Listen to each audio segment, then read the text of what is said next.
Hello guys, हमारे channel पर आपका स्वागत है। अगर आपको वीडियोस पसंद आ रही है तो प्लीज़ लाइक करें, कमेंट करें और शेयर करें। अगर आपने चैनल को अभी तक सब्सक्राइब नहीं किया है तो प्लीज़ चैनल को सब्सक्राइब करें। अनिका की समझ में नहीं आ रहा था कि वो औरत अनिका की ओर देखकर क्यों होटल के स्टाफ के सामने शर्त रखना चाहती थी। ना तो अनिका उस औरत को जानती थी और ना ही उस औरत के फिसलने में अनिका का किसी तरह का कोई हाथ था। होटल के सारे स्टाफ मेंबर्स भी यह देखकर हैरान हो गए कि वह औरत अनिका की ओर इशारा करके क्यों बात कर रही थी। उस औरत ने अपनी आवाज़ ऊंची करते हुए कहा, देखो, मैं तुम लोगों को माफ़ करूंगी, मगर एक ही शर्त पर, कि तुम मुझे भी ठीक उसी तरह की कॉफ़ी बनाकर दोगे जो वो लड़की वहाँ बैठकर पी रही है। उस औरत की ये बात सुनकर सीनियर मैनेजर हैरान रह गया। उसकी समझ में नहीं आ रहा था कि उस औरत को कैसे पता कि अनिका किस तरह की कॉफ़ी पी रही थी। उस औरत ने अनिका की ओर देखकर इशारा करते हुए कहा, हे लेडी, प्लीज़ कम हियर, इधर आओ सुंदर लड़की। अनिका को इस तरह से बुलाने के बाद वो औरत अपनी कमर पकड़कर बैठ गई। अनिका को लगा कि एक बुजुर्ग औरत अनिका की आंखों के सामने गिर गई थी और उसे शायद अनिका की मदद की ज़रूरत थी। इसलिए एक बुजुर्ग औरत की मदद करने के लिए अनिका अपनी जगह से उठी और उस औरत के पास जाकर कहने लगी, यस आंटी, आपको किसी चीज़ की ज़रूरत है? अनिका की बात सुनते ही उस औरत ने अनिका के कंधे पर हाथ रखते हुए कहा, यस डिगरा, मुझे तुम्हारी ज़रूरत है और तुम्हें मेरी। उस औरत की ये बात सुनकर अनिका हैरान हो गई और अनिका के आसपास खड़े होटल के स्टाफ मेंबर्स भी उस औरत की अजीब अजीब बातों पर काफ़ी हैरान हो रहे थे। फिर उस औरत ने अपना हाथ अनिका के सामने आगे बढ़ाते हुए कहा, डिगरा, मुझे ज़रा वॉशरूम ले चलो। मुझे लगता है मेरी कमर पूरी तरह से खिसक गई है। मुझे बाथरूम में जाकर चेक करना होगा कि कहीं मेरी नाजुक कमर टूट तो नहीं गई। उस औरत के आसपास बैठे कुछ गेस्ट को औरत की बातें सुनकर हंसी भी आ रही थी। उनकी समझ में नहीं आ रहा था कि वो औरत इतनी बूढ़ी होने के बावजूद अपने आप को इतनी कम उम्र की क्यों समझ रही थी। जब आसपास खड़े होटल के स्टाफ ने देखा कि वो औरत अनिका से मदद मांग रही थी तो एक लेडी स्टाफ ने आगे आते हुए उस औरत से कहा, मैडम, मैं आपको वॉशरूम ले चलती हूँ, चलिए मेरे साथ। मगर जैसे ही उस लड़की ने उस औरत की ओर अपना हाथ आगे बढ़ाया, उस औरत ने ज़ोर से उस लड़की के हाथ पर चपत लगाते हुए कहा, अरे नहीं रे डिगरा, मेरे को इस लड़की के साथ ही जाना है। तुमको कोई ऐतराज़ है बेटा? जब उस औरत ने सीधे ही अनिका की आंखों में आंखें डालकर अनिका से सवाल पूछा तो अनिका की समझ में नहीं आ रहा था कि वो एक बुज़ुर्ग महिला को मदद करने से कैसे इनकार कर सकती थी। अनिका कुछ देर तक अपने पीछे खड़े अपने सिक्योरिटी गार्ड्स को देखने लगी। सिक्योरिटी गार्ड्स की अभी समझ में नहीं आ रहा था कि वो अनिका को किसी बुज़ुर्ग महिला की मदद करने से कैसे रोक सकते थे। जब अनिका को लगा कि उसे उस बुज़ुर्ग औरत की मदद करनी ही चाहिए और उसमें कोई खतरा भी नहीं था, तो अनिका ने भी उस औरत का हाथ पकड़ लिया और उसे सहारा देते हुए अपनी चेयर से खड़ा किया। मगर खड़े होते ही उस औरत ने अनिका का हाथ छोड़कर सीधा अपना एक हाथ अनिका के कंधे पर डाल दिया और अपना पूरा वज़न अनिका पर रख दिया। अनिका यह देखकर काफ़ी हैरान हो गई कि बुज़ुर्ग लग रही उस औरत का वज़न काफ़ी ज़्यादा था। एक टांग पर लंगड़ाकर चल रही उस औरत ने अपना पूरा वज़न अनिका के कंधों पर डाल रखा था। अनिका ने मजबूती से उस औरत को सहारा देते हुए उस औरत को कमर से पकड़ लिया और धीरे धीरे उसे लेडीज़ वॉशरूम की ओर ले जाने लगी। अनिका के साथ साथ होटल के कुछ स्टाफ मेंबर्स और अनिका के सिक्योरिटी गार्ड्स भी अनिका और उस औरत के पीछे पीछे लेडीज़ वॉशरूम की ओर आगे बढ़ने लगे। वो औरत लंगड़ाती हुई धीरे धीरे लेडीज़ वॉशरूम के ठीक बाहर दरवाजे तक पहुंची और अचानक पीछे मुड़कर अनिका के सिक्योरिटी गार्ड से कहने लगी, तुम लोगों को शर्म नहीं आती है? एक लड़की किसी और लड़की के सहारे पर बाथरूम के अंदर जा रही है तो तुम तीन तीन मुस्टंडे अपने हाथों में बंदूक पकड़े हमारे पीछे पीछे अंदर आ रहे हो। तुम्हें शर्म नहीं आती है क्या? नहीं नहीं, तुम लोग मुझसे कहो कि तुम लोग करना क्या चाहते हो। कहीं तुम लोग अंदर घुसकर इस बंदूक की नोक पर मुझसे ज़बरदस्ती तो नहीं करोगे?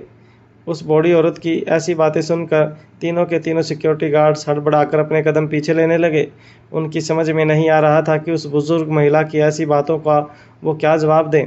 अनिका के तीनों सिक्योरिटी गार्ड्स के हाथ में बंदूक होते हुए भी उस औरत के सामने अपने आप को कमज़ोर समझने लगे थे। उस औरत की ज़बान की ताकत इतनी ज़्यादा थी कि सिक्योरिटी गार्ड्स की बंदूक की ताकत उस औरत की ताकत के सामने फीकी लगने लगी थी। उस औरत ने अनिका के कंधे से अपना हाथ हटा लिया और अनिका का हाथ पकड़कर उसे वॉशरूम के अंदर ले जाने लगी। अनिका के पास उस औरत को फॉलो करने के अलावा और कोई चॉइस नहीं थी। अनिका के सिक्योरिटी गार्ड्स वहीं लेडीज़ वॉशरूम के बाहर खड़े रहे और बाकी होटल के स्टाफ मेंबर्स भी वहीं खड़े अनिका और उस औरत के बाहर निकलने का इंतज़ार करते हुए खड़े हो गए। वॉशरूम के अंदर दाखिल होते ही उस औरत ने आईने के सामने बेसिन पर अपने दोनों हाथ रख दिए और ज़ोर ज़ोर से चिल्लाते हुए अनिका से कहने लगी, मार दिया, मार दिया, मुझे लगता है कि मेरी पतली कमर टूट गई है। ऐसा ही होता है हम जैसी नाजुक लड़कियों के साथ, ज़रा सा झटका लगता नहीं है कि हमारी कमर टूट जाती है। तुम्हारी कमर भी तो मेरी तरह ही पतली है, तुम्हारी कमर में अगर मोच आ जाती तो तुम क्या करती हो। अनिका यह देखकर सरप्राइज हो रही थी कि उस औरत की कमर और अनिका की कमर में ज़मीन आसमान का अंतर था, मगर फिर भी वह बूढ़ी औरत अनिका की कमर को अपनी कमर के साथ कंपेयर कर रही थी। अनिका उस औरत की इस बात का जवाब तो नहीं देना चाहती थी, मगर अनिका को उस औरत की चोट को लेकर सचमुच काफ़ी फिक्र थी। अनिका ने उस औरत के कंधे पर हाथ रखते हुए कहा, आंटी आप ठीक तो हैं ना? आप कहें तो मैं आपको हॉस्पिटल ले चलती हूँ। जैसे ही उस औरत ने अनिका के मुंह से आंटी सुना, अनिका का हाथ झटकते हुए उस औरत ने कहा, आंटी मत कहो ना, मैं क्या तुम्हें आंटी लगती हूँ? हमारी उम्र में ज़्यादा से ज़्यादा 1 या 2 साल का ही फ़र्क होगा। अगर हम दोनों साथ बाहर निकले तो कोई मुझे तुम्हारी बड़ी बहन ही कहेगा। तुमने देखा नहीं वहाँ सभी लोग हम दोनों को कैसे घूर घूर कर देख रहे थे। खूबसूरत लड़कियाँ देखते ही मर्द बेकाबू हो जाते हैं। अनिका के लिए अब उस औरत की बातें काफ़ी ज़्यादा बेतुकी और इरिटेटिंग होने लगी थी। अनिका ने इस बार बड़ी ही पोलाइटली धीमी आवाज़ में उस औरत से कहा, आंटी अगर आप ठीक हैं तो मुझे लगता है अब मुझे चलना चाहिए। जैसे ही अनिका वॉशरूम से बाहर जाने के लिए अपने कदम बढ़ाने लगी, तब उस औरत ने अनिका का हाथ पकड़ लिया और कहा, अरे कहाँ जा रही हो? अभी अभी तो हमारी मुलाकात हुई है, अभी तो काफ़ी बातें शेयर करनी है एक दूसरे के साथ, एक दूसरे के दिल की राज बताने हैं, एक दूसरे का दोस्त बनना है। अभी तो यह पार्टनरशिप काफ़ी लंबी चलने वाली है और तुम अभी से साथ छोड़ने की बात कर रही हो। अनिका उस बुज़ुर्ग औरत की बात सुनकर हैरान हो गई। जैसे ही अनिका हैरानी से उस बुज़ुर्ग औरत की ओर देखने लगी, उस बुज़ुर्ग औरत ने अपने चश्मे उतारते हुए अपने सर पर पहनी हुई विग उतारी और अनिका से कहा, मैं विकी हूँ। उस औरत को विग उतारते हुए देखकर अनिका हैरान हो गई। उस औरत ने अपनी आवाज़ भी बदल ली थी और अचानक ही अनिका को एहसास हुआ कि उस औरत ने अपने आप को मेकअप से बदला हुआ था। दरअसल वो औरत कोई औरत नहीं थी, बल्कि विकी था, जो अनिका का एडवोकेट था। विकी ने धीरे धीरे अपने चेहरे पर लगाया हुआ नकली मास्क हटाना शुरू किया और अनिका से कहने लगा, क्या करूं, क्लाइंट से मिलने के लिए कभी कभी इस तरह के पैंतरे भी आजमाने पड़ते हैं। खतरनाक केसेस लड़ते हुए एडवोकेट्स को थोड़ी बहुत एक्टिंग भी सीख लेनी पड़ती है। वो क्या है ना, लोग कहते हैं ना कि किसी भी वकील की सबसे बड़ी ताकत होती है उसका झूठ। बस मैंने झूठ का अपना पेशा बना लिया है, तो कभी कभी सच को बाहर लाने के लिए भी मुझे झूठ का सहारा लेना होता है। धीरे धीरे जब विकी ने अपने चेहरे से मास्क उतारा तो अनिका ने देखा कि दरअसल उस बूढ़ी औरत के लिबास में छिपा एक काफ़ी हैंडसम चेहरा नज़र आ रहा था। विकी का रंग गोरा, पूरी तरह से क्लीन शेव, दाढ़ी, घुंघराले बाल और गहरी नीली आंखें देखकर किसी एंगल से ऐसा नहीं लग रहा था कि विकी कोई एडवोकेट था, बल्कि विकी किसी हॉलीवुड फिल्म के हीरो से कम नहीं लगता था। अनिका विकी को देखकर हैरान थी। तभी विकी ने अचानक ही अपना ड्रेस उतारना शुरू कर दिया। विकी ने जैसे ही अपना ड्रेस उतारना शुरू किया, अनिका ने अपनी आंखें बंद कर ली और अपना मुंह दूसरी ओर फेर लिया। अनिका को ऐसा करते हुए देखकर विकी ने कहा, अरे घबराइए मत, मैंने अंदर शॉर्ट्स और टी शर्ट पहन रखे हैं। अनिका ने जब आंखें खोली तब उसे एहसास हुआ कि विकी ने 3-4 शॉर्ट्स पहन रखे थे और एक कॉफ़ी कलरफुल स्लीव्स बनियान पहन रखा था। विकी की बॉडी देखकर ही अंदाज़ा हो जाता है कि विकी हेल्थ के मामले में काफ़ी कॉन्शियस था। विकी पूरी तरह से उस बूढ़ी औरत के लिबास से बाहर निकलकर और फिर एक जवान और हैंडसम लड़के में बदल गया था। उस बूढ़ी औरत के ड्रेस, उसके मेकअप और उसकी विग को पास पड़े कचरे के डब्बे में फेंकते हुए विकी ने अपने हाथ झटके और अनिका से कहा, बताइए मैडम, आपका क्या केस है? आपने कहा था ना कि किसी को पता नहीं चलना चाहिए कि हम दोनों क्यों मिले हैं और किस मकसद से मिले हैं, इसलिए थोड़ा बहुत नाटक करना पड़ा, वरना आप तो अच्छी तरह से जानती हैं कि आपके पति ने आपके ऊपर इतनी सिक्योरिटी बिठा रखी है कि बिना इजाज़त के एक मक्खी भी आपके पास नहीं आ सकती। वैसे आपके हस्बैंड को आपके आसपास इतनी सिक्योरिटी रखनी चाहिए। अरे भाई, जिसकी इतनी खूबसूरत बीवी हो, इंश्योर तो ज़रूर होगा। विक्की लगातार बड़बड़ाए जा रहा था और अनिका विक्की को देखकर पूरी तरह से शॉक हो गई थी। तभी विक्की ने अनिका की आंखों के सामने चुटकी बजाते हुए कहा, मैडम अब बताइए विक्की, आपका केस क्या है और किसके खिलाफ़ लड़ना चाहती हैं आप ये केस? अनिका जानती थी कि विकी ने जो रास्ता अपनाकर अनिका से मिलने की पूरी प्लानिंग की थी वो रास्ता काफ़ी अजीब था, मगर अनिका ये भी जानती थी इसके अलावा विकी के पास शायद अनिका तक पहुंचने का कोई और चारा नहीं था। अनिका को सिर्फ एक बात याद थी। कर्ण गुलेरिया ने अनिका से कहा था कि विकी वो एडवोकेट है जिस पर आकाश को सबसे ज़्यादा भरोसा था, और खुद कर्ण गुलेरिया ने अनिका से कहा था कि विकी ज़्यादातर गुलेरिया ग्रुप ऑफ इंडस्ट्री के मुश्किल से मुश्किल केसेस हैंडल करता है, और शायद ही आज तक विकी कोई भी केस हारा नहीं था। भले ही अनिका को विकी की एंट्री की स्टाइल काफ़ी अजीब लगी थी, मगर कहीं ना कहीं अनिका भी विकी के स्टाइल को लेकर काफ़ी इम्प्रेस थी। अनिका जानती थी कि ये बहुत यूनिक तरीका था जिससे बिना किसी शक के विकी अनिका से मिल सकता था। अनिका अभी भी काफ़ी ज़्यादा हैरान लग रही थी। तभी विकी ने अनिका की ओर देखकर कहा, आप अभी कुछ देर और हैरान रह सकती हैं, तब तक मैं अपनी मीटिंग की तैयारियां पूरी कर लेता हूं। ये कहते हुए विकी भी लेडीज़ वॉशरूम के दरवाजे के पास चला गया और वॉशरूम को अंदर से लॉक कर दिया। विकी ने मुड़कर अनिका की ओर देखा और कहा, चलिए, दरवाज़ा लॉक कर दिया है, जिस वजह से अब हमें कोई और डिस्टर्ब नहीं करेगा और खुल के एक एडवोकेट और क्लाइंट एक दूसरे के साथ बात कर पाएंगे। ये कहते हुए विकी आईने के सामने वाली सिंक के ऊपर बैठ गया और अपने दोनों पाँव एक पर एक चढ़ाते हुए अनिका से पूछने लगा, बताइए मैडम, क्या केस है आपका? क्या जायदाद के बंटवारे को लेकर आप मुझसे मिलना चाहती हैं? अनिका अभी भी काफ़ी ज़्यादा शौक थी, मगर विकी का सवाल सुनते ही अनिका ने ना में अपना सर हिला दिया। विकी ने अपना अगला सवाल पूछते हुए कहा, अच्छा समझ गया, यहाँ कोई ऐसा है जो आपको बार बार परेशान करता है? अरे भाई, इतनी खूबसूरत लड़की हो तो लड़के तो परेशान करेंगे ही, मगर आप फिक्र मत कीजिए, वो जो कोई भी है उसे ऐसा सबक सिखाऊंगा कि ज़िंदगी में दोबारा कभी आपकी तरफ आंख उठाकर भी नहीं देखेगा। बोलिए, हरासमेंट का केस है? अनिका ने फिर से ना में अपना सिर हिला दिया। विकी इस बार गहरी सोच में डूब गया। अनिका की समझ में नहीं आ रहा था कि वो विकी के साथ अपने दिल की बातें कैसे शेयर करे। विकी बेशक बहुत बोलता था, मगर विकी की आंखें काफ़ी ज़्यादा मासूम थी। एक एडवोकेट होने के नाते विकी काफ़ी कम उम्र का था। अनिका की समझ में नहीं आ रहा था कि वो विकी के साथ अपनी सारी बातें कैसे शेयर करे। अनिका को कंफ्यूज देखकर विकी ने हवा में अपनी उंगलियां फेरते हुए चुटकी बजाई और अनिका से कहा, समझ गया, मैं समझ गया कि आपने मुझे यहाँ पर क्यों बुलाया है। अनिका विकी की ये बात सुनकर हैरानी से विकी की ओर देखने लगी। विकी ने अनिका की ओर अपना चेहरा आगे बढ़ाते हुए धीमी आवाज़ में अनिका से पूछा, क्या डिवोर्स केस है? आप अपने पति से डिवोर्स लेना चाहती हैं? इससे पहले कि अनिका कुछ जवाब देती, विकी ने फिर से चुटकी बजाते हुए अनिका से कहा, अरे आप बिल्कुल फ़िक्र मत कीजिए, ये काम तो मैं चुटकी में कर दूंगा, और फिर इसमें शायद मेरा भी तो फ़ायदा हो सकता है। अनिका की समझ में नहीं आ रहा था कि विकी उसके साथ इस तरह की बातें क्यों कर रहा था। विकी ने तुरंत बात बदलते हुए अनिका से कहा, मेरा मतलब है, अगर आपने अपने पति के साथ डिवोर्स ले लिया तो ज़िंदगी भर आप अकेले तो नहीं गुजारेंगी। हो सकता है कि आगे चलकर आपको फिर से नए जीवन साथी की तलाश हो, और ऐसे वक्त में इससे पहले कि विकी आगे कुछ कह पाता, अनिका ने अपनी आवाज़ ऊंची करते हुए विकी से कहा, देखिए, मुझे कोई डिवोर्स केस नहीं लड़ना है। अब आप मेरी बात सुनेंगे या अकेले ही इस लेडीज़ वॉशरूम में बड़बड़ करते रहेंगे? एक काम करती हूँ, मैं यहाँ से निकल जाती हूँ, आप आईने की ओर देखकर अपने आप से बातें करते रहिए। अनिका का भड़का हुआ देखकर विकी तुरंत छलांग मारकर सिंक से नीचे उतरा और अनिका से कहने लगा, अरे अरे मैडम, आप तो बुरा मान गए। चलिए कोई बात नहीं, अब मैं नहीं बोलूँगा, आप ही बोलिए। दरअसल आप कब से कुछ बोल ही नहीं रही थी, मुझे लगा कि आपको बोलने में थोड़ी झिझक हो रही थी, इसलिए आपकी झिझक दूर करने के लिए मैं ये सब बोले जा रहा था। मगर आप बताइए, किस तरह का केस लड़ना चाहती हैं आप? अनिका ने तभी धीमी मगर सख्त आवाज़ में विकी से कहा, इट्स अ रेप केस। जैसे ही अनिका ने यह बात कही, विकी के चेहरे का रंग उड़ गया।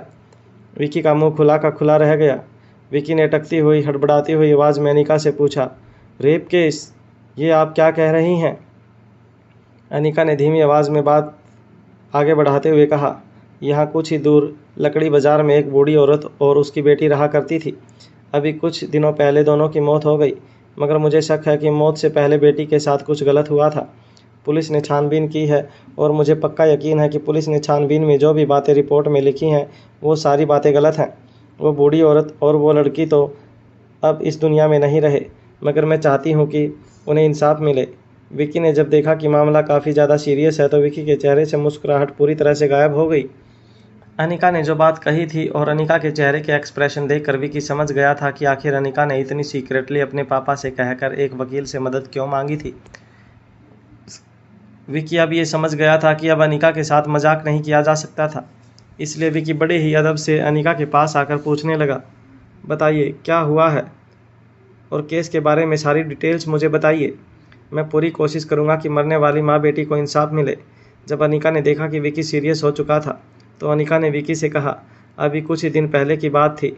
अचानक ही हमारे प्रेसिडेंशियल सूट के टेरेस गार्डन पर कुछ तोते और कुछ पंछी आकर बैठे। जैसे ही अनिका अपनी बात आगे बढ़ाने वाली थी, अनिका और विकी दोनों के कानों पर दरवाज़ों के खटखटाने की आवाज़ पड़ी। बाहर से अनिका के सिक्योरिटी गार्ड्स और बाकी होटल के स्टाफ मेंबर्स अनिका से कुछ पूछ रहे थे। मैडम, आप ठीक तो हैं ना? ये दरवाज़ा अंदर से लॉक क्यों है? Madam, are you okay? दरवाजे के खटखटाने की आवाज़ सुनकर अनिका काफ़ी ज़्यादा टेंस हो गई। अनिका अपने सामने खड़े विकी को देखने लगी, जैसे कि आंखों ही आंखों के इशारे से वो विकी को कुछ पूछ रही हो कि अब आगे उन्हें क्या करना चाहिए। विकी ने अपने हाथों के इशारे से अनिका को रिलैक्स रहने के लिए कहा और अनिका के कानों के पास जाकर कहा, उनसे कहिए कि आप बिल्कुल ठीक हैं और कहिए कि आपके साथ जो बूढ़ी औरत अंदर आई थी वो कपड़े चेंज कर रही है, इसलिए आपने दरवाज़ा लॉक रखा है। अनिका नहीं जानती थी कि उसे क्या करना चाहिए, मगर इस वक्त उसके पास विकी की बात मानने के अलावा और कोई रास्ता नहीं था। अनिका दरवाजे के पास गई और कहने लगी, आई एम ऑल राइट, मैं बिल्कुल ठीक हूँ।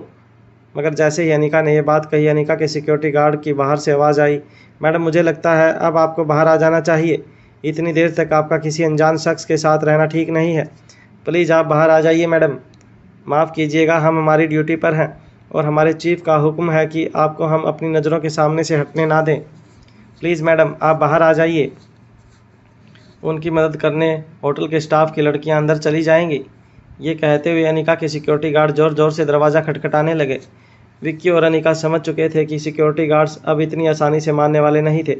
तभी विक्की ने अनिका के पास आकर कहा, ठीक है, मैं केस की बाकी डिटेल्स पता करके छानबीन शुरू करता हूँ। आप बिल्कुल घबराइए मत।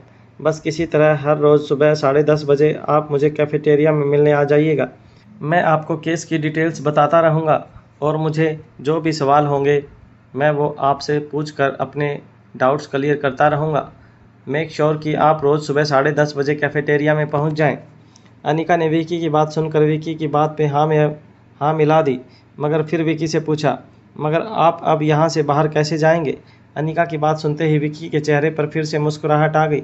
विकी अचानक एक झटके से एक स्पाइडरमैन की तरह दरवाजे के पास लगी एक वॉशरूम की कैबिन के ऊपर जाकर बैठ गया और अनिका को दरवाज़ा खोलने का इशारा कर दिया।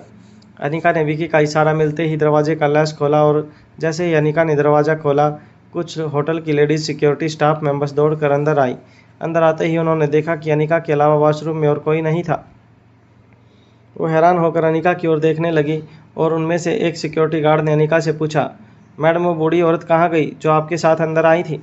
अनिका को समझ नहीं आ रहा था कि वो उन लोगों को क्या जवाब देती। लेडी सिक्योरिटी स्टाफ के पीछे पीछे अनिका के सिक्योरिटी वाले भी वॉशरूम के अंदर आ गए। सभी लोग हैरान होकर अनिका की ओर देख रहे थे। उनकी समझ में नहीं आ रहा था कि वो बूढ़ी औरत कहाँ गायब हो गई थी। वॉशरूम में कई सारी कैबिन्स थी, मगर जब लेडी सिक्योरिटी स्टाफ आगे आकर हर कैबिन की तलाशी करने लगी तब उन्हें एहसास हुआ कि सारी कैबिन्स खाली थी, मगर बूढ़ी औरत कहीं नज़र नहीं आ रही थी। जब हैरान होकर सारे सिक्योरिटी स्टाफ ने अनिका की ओर देखा तो अनिका की भी समझ में नहीं आ रहा था कि वो उनकी बात का क्या जवाब दे। तभी अचानक जेंट्स सिक्योरिटी जो दरवाजे के ठीक पास खड़ी थी, उनके पीछे छलांग लगाते हुए विकी ने अचानक ही जोर की चीख लगाई।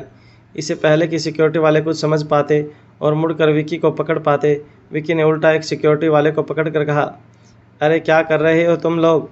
मैंने बाहर से देखा कि तुम लोग ज़बरदस्ती लेडीज़ वॉशरूम के अंदर दरवाज़ा ठोक ठोक कर घुसने की कोशिश कर रहे थे। फिर अचानक विकी ने अनिका की ओर देख कर कहा, अरे अरे अरे क्या ज़माना आ गया है, देखो इतनी बड़ी 5 स्टार होटल में एक जवान खूबसूरत लड़की वॉशरूम के अंदर जाती है तो बंदूक की जोर ज़बरदस्ती पर तुम लोग ज़बरदस्ती वॉशरूम के अंदर घुसना चाहते हो। शर्म नहीं आती तुम लोगों को? विकी की ये बात सुनते ही सारे के सारे सिक्योरिटी स्टाफ वाले हैरान रह गए। इससे पहले कि वो विकी को कुछ कहने की कोशिश करते, विकी ने उल्टा उन्हें डांट लगाते हुए कहा, शर्म नहीं आती तुम लोगों को? बंदूक की नोक पर किसी लड़की के साथ ज़बरदस्ती करना चाहते हो? सिक्योरिटी स्टाफ वाले लड़की की ये बात सुनकर हैरान हो गए। उनकी समझ में नहीं आ रहा था कि जो औरत अभी अभी अनिका के साथ वॉशरूम में घुसी थी वो भी कुछ देर पहले ठीक इसी तरह के डायलॉग बोल रही थी। मगर सबसे ज़्यादा हैरानी की बात उन लोगों के लिए ये थी कि वॉशरूम के अंदर से वो बूढ़ी औरत अचानक गायब कैसे हुई और विकी वॉशरूम में आया कैसे?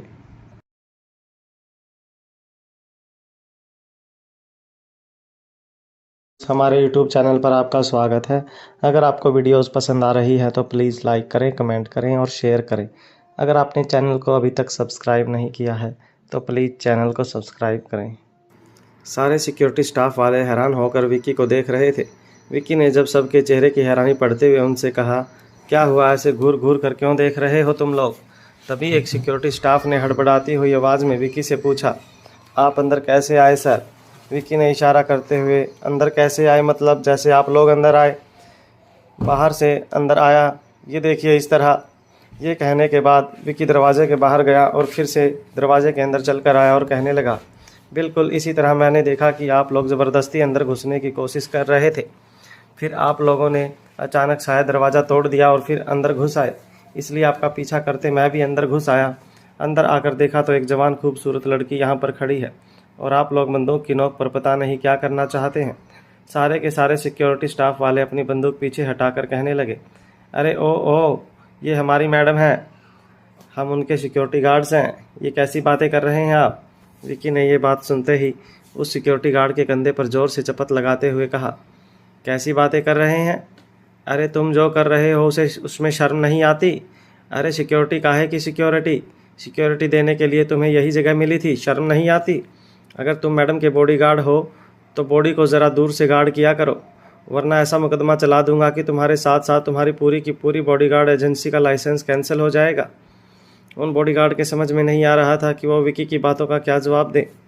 इसीलिए एक सीनियर बॉडीगार्ड ने विकी के कंधे पर हाथ रखते हुए कहा, देखिए सर, ये हमारा पर्सनल मैटर है, ये हमारी मैडम है, आप प्लीज़ जाइए यहाँ से।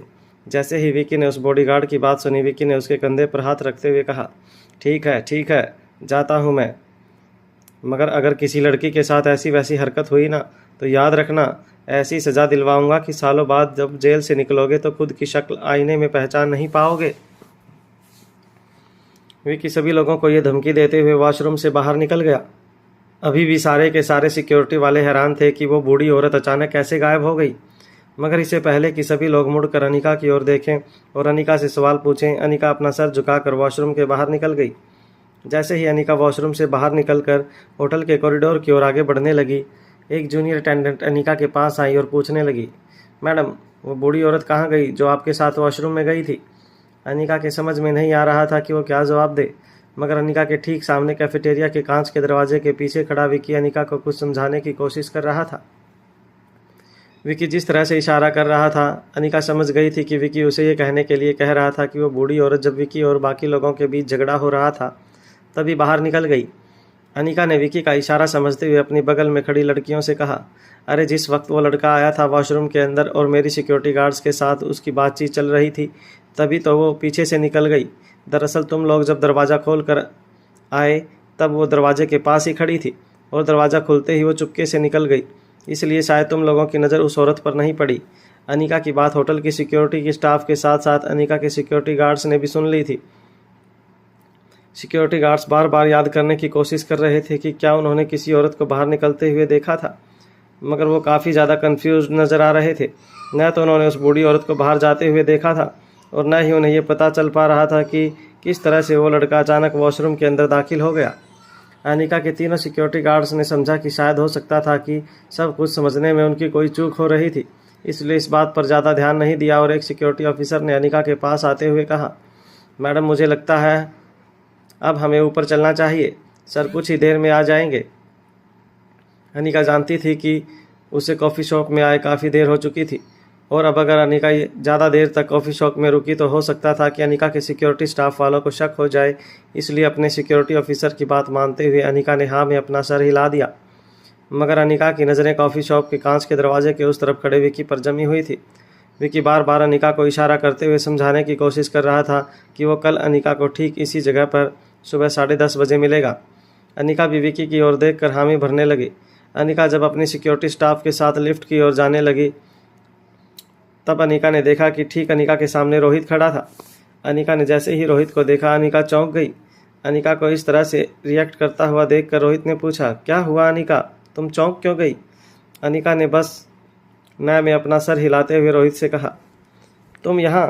रोहित ने इस बात का जवाब देते हुए कहा, हाँ, मैं जब होटल में आया तो मुझे पता चला कि तुम कैफेटेरिया में हो, इसलिए मैं यहाँ चला आया। रोहित को अनिका के साथ बात करता हुआ देखकर विकी ने तुरंत अपना चेहरा घुमा लिया ताकि रोहित उसे देख न सके और सीटी बजाता हुआ अपने दोनों हाथ अपनी जेब में रखकर कैफेटेरिया के अंदर चला गया। भले ही रोहित ने विकी का चेहरा नहीं देखा था, मगर रोहित ने अच्छी तरह से देखा था कि कोई लड़का कांच के दरवाजे से अनिका को इशारे कर रहा था और अनिका भी उन इशारों का जवाब दे रही थी। अनिका रोहित से नज़रें चुराकर लिफ्ट की ओर आगे बढ़ने लगी। तभी रोहित कुछ देर तक वहीं खड़ा कांच के दरवाजे की ओर देखता रहा जहां से वो लड़का अनिका को इशारा कर रहा था। रोहित अच्छी तरह से जानता था कि याददाश्त खोने के बाद अनिका का ना तो कोई दोस्त था और ना ही अनिका ने होटल में किसी के साथ दोस्ती की थी। फिर रोहित की समझ में नहीं आ रहा था कि अचानक वो कौन लड़का था जो अनिका को कांच के दरवाजे के पीछे से इशारे कर रहा था। रोहित ने देखा कि अनिका के सिक्योरिटी गार्ड्स और होटल के सिक्योरिटी स्टाफ मेंबर्स भी काफ़ी ज़्यादा हैरान और कंफ्यूज नज़र आ रहे थे। अनिका लिफ्ट के पास जाकर लिफ्ट का इंतजार करने लगी। तभी रोहित ने होटल के सिक्योरिटी स्टाफ की लड़कियों से पूछा, क्या हुआ, तुम लोग इतनी परेशान क्यों नज़र आ रही हो? तभी एक लड़की ने जवाब देते हुए कहा, सर, हमारी समझ में नहीं आता है कि अभी अभी कुछ देर पहले मैडम के साथ एक 65-70 साल की उम्र की औरत वॉशरूम के अंदर गई थी, मगर फिर अचानक ही वो औरत कहीं गायब हो गई। मैडम तो वॉशरूम से बाहर आ गई, मगर वो औरत कहीं नज़र नहीं आ रही थी। रोहित भी उस लड़की की बात सुनकर हैरान हो गया। रोहित ने कुछ देर मन ही मन कुछ सोचने के बाद उस लड़की से कहा, क्या बात कर रही हो तुम? ऐसे कैसे कोई गायब हो सकता है? क्या तुम लोगों का ध्यान नहीं था? उस लड़की ने जवाब देते हुए कहा, नहीं सर, हम तो वहीं पर खड़े थे। जब से मैडम अंदर गई थी हम वहीं दरवाजे के पास खड़े मैडम और उस औरत का इंतजार कर रहे थे, मगर दरवाज़ा खुलने पर हमने देखा कि मैडम तो अंदर थी मगर वो औरत अंदर नहीं नजर आ रही थी। रोहित को इस बात पर काफ़ी ज़्यादा हैरानी हो रही थी। रोहित ने बाकी सिक्योरिटी स्टाफ मेंबर्स के सामने देखकर कहा, ज़रा सीसीटीवी में चेक करके बताओ वो औरत कहाँ गई? ऐसे कैसे कोई औरत तुम्हारी नज़रों के सामने से गायब हो जाए और तुम्हें वो पता भी ना चले? रोहित की बात सुनते ही एक लड़की ने अपना सर झुका दिया और धीमी आवाज़ में रोहित से कहने लगी, ये आप कैसी बातें कर रहे हैं sir? Ladies washroom CCTV camera कहाँ से होगा? तभी रोहित को अचानक इस बात का रियलाइजेशन हुआ कि उसने क्या कहा था। अपने माथे पर उंगलियां फेरते हुए रोहित ने कहा, हाँ, I am really very sorry, मैं तो भूल ही गया था, मगर ये कैसे हो सकता है? एक औरत अगर अनिका के साथ वॉशरूम के अंदर गई थी तो वह वहीं मौजूद होगी। उस लड़की ने फिर से रोहित की बात का जवाब देते हुए कहा, नहीं सर, हमने हमारी कैबिन्स चेक कर ली, सारी कैबिन्स खाली थी, पता नहीं वो औरत कहाँ गायब हो गई है। हमने जब मैडम से पूछा तो मैडम ने कहा कि जब हम दरवाज़ा खोल कर अंदर आए ठीक उसी वक्त दरवाजे के पीछे से निकलकर वो औरत बाहर निकल गई थी। शायद हमारा ध्यान नहीं होगा सर। रोहित को ये पूरा वाक्य बहुत अजीब लग रहा था, मगर रोहित ने इस बात पर ज़्यादा ध्यान नहीं दिया। रोहित के लिए इतना ही काफ़ी था कि अनिका सेफ थी। जैसे ही लिफ्ट सेकंड फ्लोर पर आई और लिफ्ट का दरवाज़ा खुला, अनिका तुरंत लिफ्ट के अंदर चली गई। इससे पहले कि लिफ्ट का दरवाज़ा वापस बंद हो पाता, रोहित भी दौड़कर लिफ्ट के पास गया और दरवाज़ा बंद होने से पहले ही रोहित ने भी बटन दबा दिया और रोहित अनिका के साथ लिफ्ट के अंदर दाखिल हुआ। रोहित और अनिका के सिक्योरिटी गार्ड्स भी लिफ्ट में अनिका और रोहित के ठीक पीछे तैनात थे। जैसे ही लिफ्ट का दरवाज़ा बंद हुआ, लिफ्ट ऊपर प्रेसिडेंशियल सूट की ओर जाने लगी। रोहित ने अनिका से पूछा, तुम ठीक तो हो ना? अनिका ने रोहित की इस बात का जवाब बिना रोहित की नज़रों से नज़रें मिलाते हुए कहा, हाँ, मैं बिल्कुल ठीक हूँ। रोहित को ऐसा लग रहा था जैसे अनिका रोहित से कुछ छुपा रही थी। अनिका जानबूझकर रोहित से नज़रें छुपा रही थी। इस तरह से जानती थी कि अनिका विकी से सिर्फ इसलिए मिली थी क्योंकि अनिका वो कहीं ना कहीं कुसुम के लिए इंसाफ चाहिए था और अनिका के दिल में एक शक की सुई रोहित की ओर भी इशारा कर रही थी। अनिका ने अपनी आंखों से देखा था कि किस तरह रोहित इंस्पेक्टर अग्रवाल के साथ फ़ोन पर बातें करता था और विकी की मदद से अनिका इस बात की तह तक जाना चाहती थी कि आखिर कुसुम के साथ जो हुआ था वो कैसे हुआ था और कौन था कुसुम के दर्दनाक अपराध के पीछे। मगर अनिका ये बात रोहित को बताना नहीं चाहती थी कि क्योंकि अगर कुसुम के साथ जो कुछ भी हुआ था उसके पीछे रोहित का ज़रा सा भी हाथ है तो फिर अनिका रोहित को इस बात की भनक भी नहीं लगने देना चाहती थी। रोहित देख रहा था कि अनिका मन ही मन कुछ सोच रही थी और किसी तरह रोहित से नज़रें चुरा रही थी। अनिका का ये बर्ताव रोहित तो बहुत अजीब लग रहा था। मन ही मन रोहित ये भी सोच रहा था कि कौन था वो लड़का जो कांच के दरवाजे के पीछे से अनिका को इशारे कर रहा था। और रोहित के लिए ज़्यादा हैरानी की बात यह थी कि अनिका रोहित से उस लड़के के बारे में कोई जिक्र भी नहीं कर रही थी, न ही रोहित को खुलकर कुछ बता रही थी कि उसके साथ क्या हुआ था और वो क्यों इतनी परेशान नज़र आ रही थी। लिफ्ट का दरवाज़ा जैसे ही टॉप फ्लोर पर आकर खुला, अनिका तेज़ कदमों से प्रेसिडेंशियल सूट के मेन दरवाजे पर चली गई। अनिका जब तक जान चुकी थी कि किस तरह से प्रेसिडेंशियल सूट का दरवाज़ा अनलॉक होता था। अनिका ने अपना अंगूठा अनलॉकिंग स्क्रीन पर रखा और एक्सेस मिलते ही दरवाज़ा अनलॉक हो गया। अनिका तेज़ी से कमरे के अंदर चली गई। रोहित भी धीरे धीरे अनिका के पीछे प्रेसिडेंशियल सूट के अंदर दाखिल हो गया। रोहित ने देखा कि अनिका तेज़ कदमों से सीधे अपने बेडरूम में चली गई। अनिका ने इससे पहले कभी भी इस तरह का बिहेवियर नहीं किया था। रोहित की समझ में नहीं आ रहा था कि आज अनिका इतना अलग बर्ताव क्यों कर रही थी। रोहित ने सनी के माता पिता के मुंह से वैसे भी जो सारी बातें सुनी थी वो सुनकर रोहित काफ़ी डिस्टर्ब था और अनिका का इस तरह का बर्ताव रोहित की समझ में नहीं आ रहा था। रोहित जब अपने बेडरूम में दाखिल हुआ तो रोहित ने देखा कि अनिका अपने मोबाइल फ़ोन पर बालकनी में खड़ी कुछ टाइप कर रही थी। जैसे ही अनिका को एहसास हुआ कि रोहित कमरे में दाखिल हुआ था, अनिका ने बड़ी ही सफाई से वो मोबाइल फ़ोन टेरेस गार्डन पर पड़ी एक टीपॉय पर रख दिया और न्यूज़पेपर उठाकर पढ़ने लगी। रोहित के लिए अनिका का पूरा बर्ताव काफ़ी अजीब था। रोहित धीरे धीरे अनिका के पास चलकर आया और अनिका से कहने लगा, तुम तो पहले कभी न्यूज़पेपर नहीं पढ़ती थी, आज मैंने शायद तुम्हें ज़िंदगी में पहली बार न्यूज़पेपर पढ़ते हुए देखा है। अनिका ने जैसे ही रोहित की बात सुनी, अनिका रोहित की ओर देखकर दबी हुई आवाज़ में कहने लगी, हाँ वो ऐसे ही सोच रही हूँ कुछ पढ़ने की आदत डाल लूँ।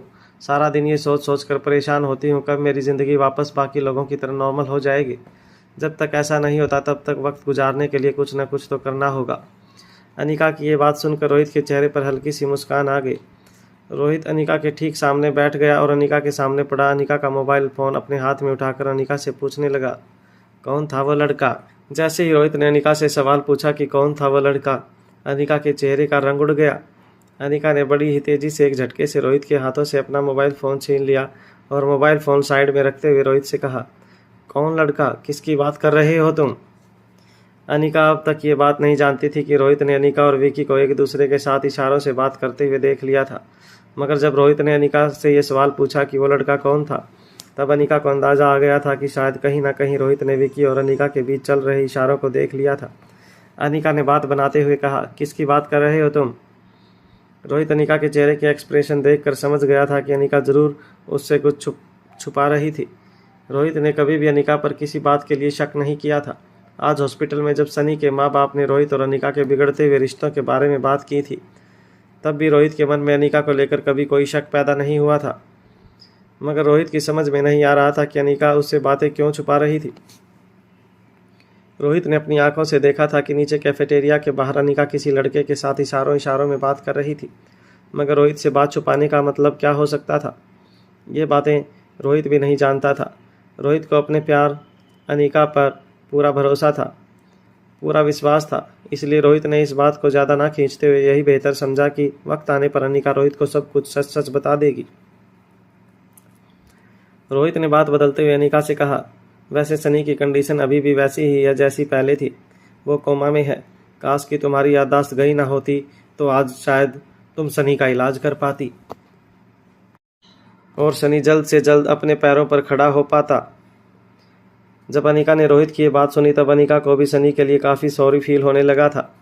अनिका काफ़ी कम दिनों के लिए सनी के साथ रही थी। सनी की पिछली यादें अनिका के अतीत के साथ मिट चुकी थी, मगर सनी के साथ जो भी कम वक्त अनिका ने गुजारा था, अनिका अच्छी तरह से जानती थी कि सनी बेहद ही सरल स्वभाव का सीधा साधा लड़का था, जो अपने भाई भाभी और अपने भतीजे भतीजियों से बहुत प्यार करता था। कहीं ना कहीं मन ही मन अनिका भी यही सोच रही थी कि अगर वो पहले की तरह अपने अंदर छिपी डॉक्टर अमृता को जगाती तो ज़रूर सनी की जान बचाने में मददगार साबित हो सकती थी। मगर अनिका बेबस थी। अनिका के चेहरे पर सनी के लिए उदासी देखकर रोहित ने कहा, वैसे सनी के माँ बाप यहाँ पर आ गए हैं, मैंने उनके रहने का इंतज़ाम हमारे होटल में कर दिया है, वो तुमसे मिलना चाहते हैं। रोहित की ये बात सुनकर अनिका चौंक गई। रोहित ने अपनी नज़रें झुकाते हुए अनिका के एक हाथ पर अपना हाथ रखते हुए कहा, देखो अनिका, बात दरअसल ऐसी है कि सनी के माँ बाप को लगता है कि तुम्हारी याददाश्त खोई नहीं है, बल्कि हम किसी वजह से ये ढोंग कर रहे हैं कि तुम्हारी याददाश्त चली गई है।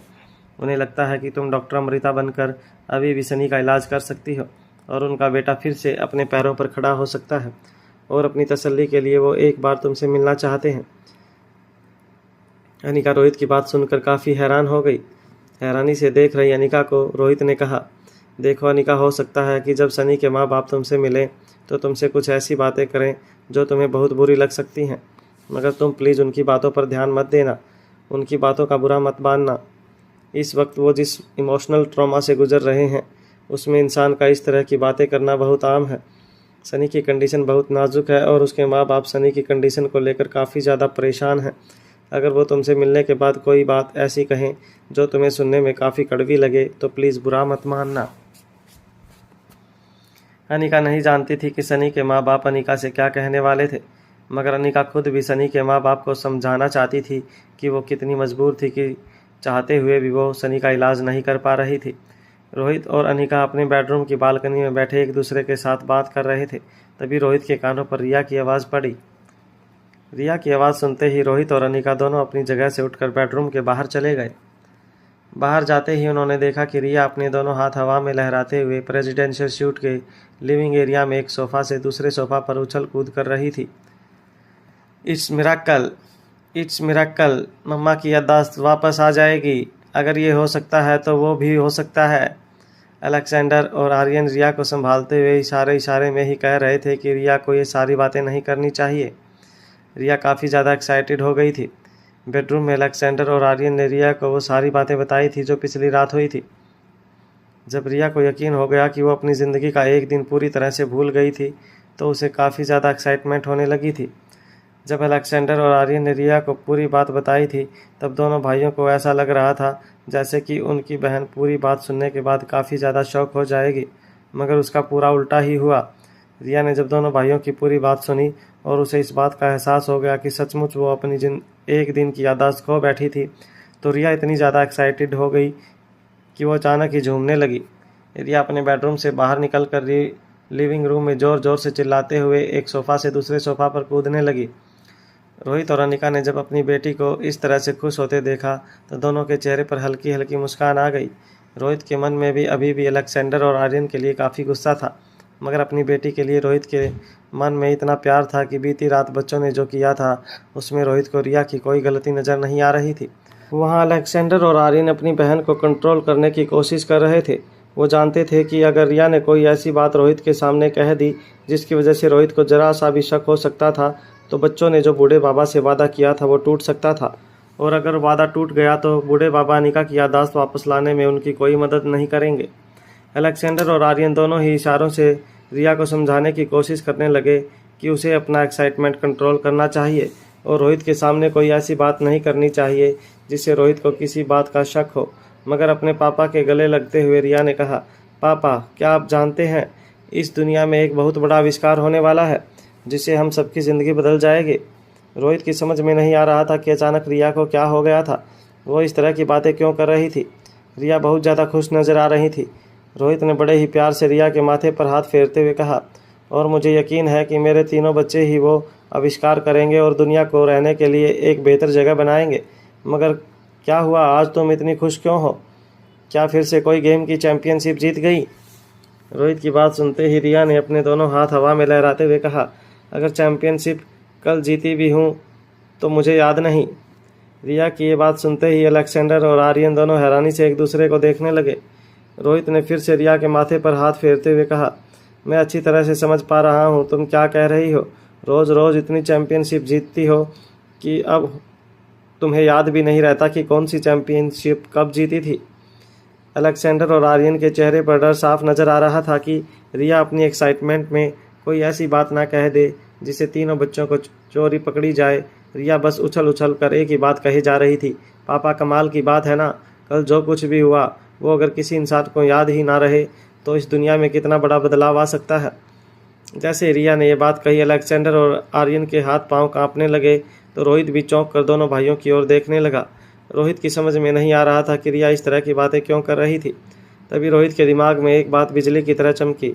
रोहित ने दोनों बच्चों से कहा था कि चाहे कुछ भी हो जाए, अनिका के सामने इस बात का पता नहीं चलना चाहिए कि तीनों बच्चे बीती रात कितना बड़ा रिस्क लेकर होटल से भागकर पुराने गुलेरिया हवेली गए थे। रोहित को लग रहा था शायद अलेक्जेंडर और आर्यन ने यही बात रिया को समझाई थी और रिया बीती रात जो कुछ भी हुआ था वो सब कुछ भूलने का नाटक कर रही थी। रोहित अच्छी तरह से जानता था कि रिया को एक्टिंग करने का कितना शौक था। अपनी बेटी पर प्राउड फील करते हुए रोहित ने रिया को गले लगाया और बिल्कुल रिया के कानों में अनिका सुन न सके इस तरह कहा, बेटा, मुझे तुम पर फक्र है कि तुम इतनी समझदार हो। मगर बेटा आजकल की दुनिया में इतनी ओवर एक्टिंग अच्छी नहीं है। आजकल ज़माना नेचुरल एक्टिंग का है। अगर तुम ज़ोर ज़ोर से ये बताओगी तो तुम्हारी मम्मा को शक हो सकता है। रोहित की ये बात सुनते ही रिया ने रोहित का गाल पकड़ कर लिया और कहा, क्या शक हो सकता है पापा? रोहित चौंक कर अलेक्जेंडर और आर्यन की ओर देखने लगा।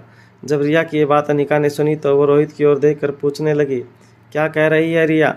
वो किस शक की बात कर रही है?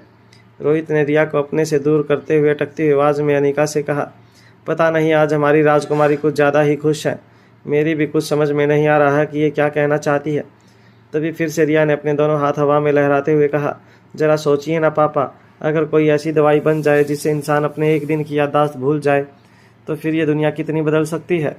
सोचिए, किसी इंसान को कितना भी गहरा दुख पहुंचा हो, वो रात को सोने से पहले अगर एक गोली ले ले तो सुबह वो अपने सारे दुख और सारी परेशानियां भूल जाएगा जो उसे पिछले दिन मिली थे। आर्यन और अलेक्जेंडर लगभग अपने सर पर अपना एक हाथ मारने ही वाले थे, मगर अपने इमोशंस को कंट्रोल करते हुए वो बस रिया को देखने लगे। रिया कमरे में यहाँ वहाँ घूमते हुए कहने लगी, जरा सोचिए, कोई इंसान जुए में पैसा हार गया है, उसे बहुत दुख हो रहा है। उसने एक दवाई खा ली तो वो भूल जाएगा कि वो पैसे हार चुका है। कोई बच्चा एग्ज़ाम में फेल हो गया हो, उसे उस बात का बहुत दुख हो रहा है। अगर उसने एक गोली खा ली तो अगले दिन भूल जाएगा कि वो एग्ज़ाम में फेल हुआ था। जरा सोचिए, अगर ऐसा हो जाएगा तो इस दुनिया से दुख हमेशा हमेशा के लिए ख़त्म हो जाएगा। जब इंसान को दुख ही याद नहीं रहेगा तो उसके दिल में दुख ही नहीं रहेगा। अनिका और रोहित को रिया की ऐसी ऊट-पटांग बातें सुनकर काफ़ी हैरानी हो रही थी। वहीं अलेक्जेंडर और आर्यन मन ही मन ये प्रार्थना कर रहे थे कि किसी तरह उनकी बहन अपनी इमोशंस पर कंट्रोल करे, वरना तीनों बच्चों का भांडा फूट सकता था।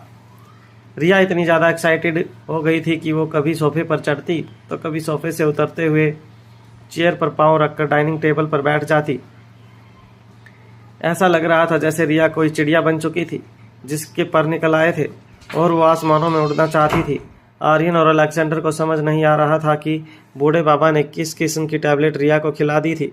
रिया कल की याददाश्त के साथ साथ पिछले कई साल भुलाकर फिर से बच्ची बन गई थी, ऐसा लगने लगा था। कमरे में दोनों भाइयों ने रिया को काफ़ी बार समझाया था कि रिया को अनिका और रोहित के सामने इस बात का एहसास नहीं होने देना था कि उसके साथ क्या हुआ था, मगर रिया तो इतनी ज़्यादा एक्साइटेड हो गई थी कि वो तरह तरह की ऊट-पटांग बातें करके ना चाहते हुए भी रोहित और अनिका के मन में शक पैदा कर रही थी। तभी अचानक अनिका के सामने खड़े होते हुए रिया ने एक ऐसी बात कही जिसे सुनकर वहाँ खड़े सभी लोग चौंक गए। रिया ने अनिका का हाथ पकड़कर झूलना शुरू कर दिया और फिर अपनी मम्मा की कमर से लिपट कर रिया ने कहा, मम्मा, क्या आप जानती हैं बहुत जल्दी आपकी याददाश्त वापस आने वाली है। गाइस, हमारे YouTube चैनल पर आपका स्वागत है। अगर आपको वीडियोस पसंद आ रही हैं तो प्लीज़ लाइक करें, कमेंट करें और शेयर करें। अगर आपने चैनल को अभी तक सब्सक्राइब नहीं किया है तो प्लीज़ चैनल को सब्सक्राइब करें। रिया की ये बात सुनकर अनिका और रोहित हैरान रह गए। दोनों भाइयों ने पूरी तरह से रिया को कह दिया था रिया अपने इमोशंस पर काबू रखे, पर इस वक्त रिया ने सब उल्टा कर दिया था। उसे बस अपने मन की बात सबसे कहनी थी, खासकर अपनी मम्मा और पापा से। रिया इतनी ज़्यादा एक्साइटेड हो गई थी कि उसे देखकर कोई भी कह सकता था कि रिया ने जो सपना देखा था वो अब पूरा हो गया था। कहीं ना कहीं ये बात सच भी थी। रिया यही चाहती थी कि किसी भी तरह से उसकी मम्मा की याददाश्त वापस आ जाए और रिया अपनी मम्मा के साथ पहले की तरह रह सके। इसलिए आज जब अलेक्जेंडर और आर्यन से रिया को ये पता चला कि उसकी मम्मा की याददाश्त आ सकती है, उसके बाद से रिया मानो खुशी से पागल ही हो गई थी। रिया को समझ नहीं आ रहा था कि वो क्या करे, नाचे गाए झूमे या फिर उछल कूद करे। रिया जितनी ज़्यादा एक्साइटेड हो रही थी उसके दोनों भाई उतने ही टेंशन में आ रहे थे। उनको समझ नहीं आ रहा था कि वो किस तरह से अपनी बहन को समझाए। दोनों भाई समझ चुके थे कि आज हो ना हो रिया तीनों बच्चों का भांडा फोड़ कर रहेगी। दोनों भाई अच्छी तरह से जानते थे कि इस वक्त रिया के मन पर क्या बीत रही थी।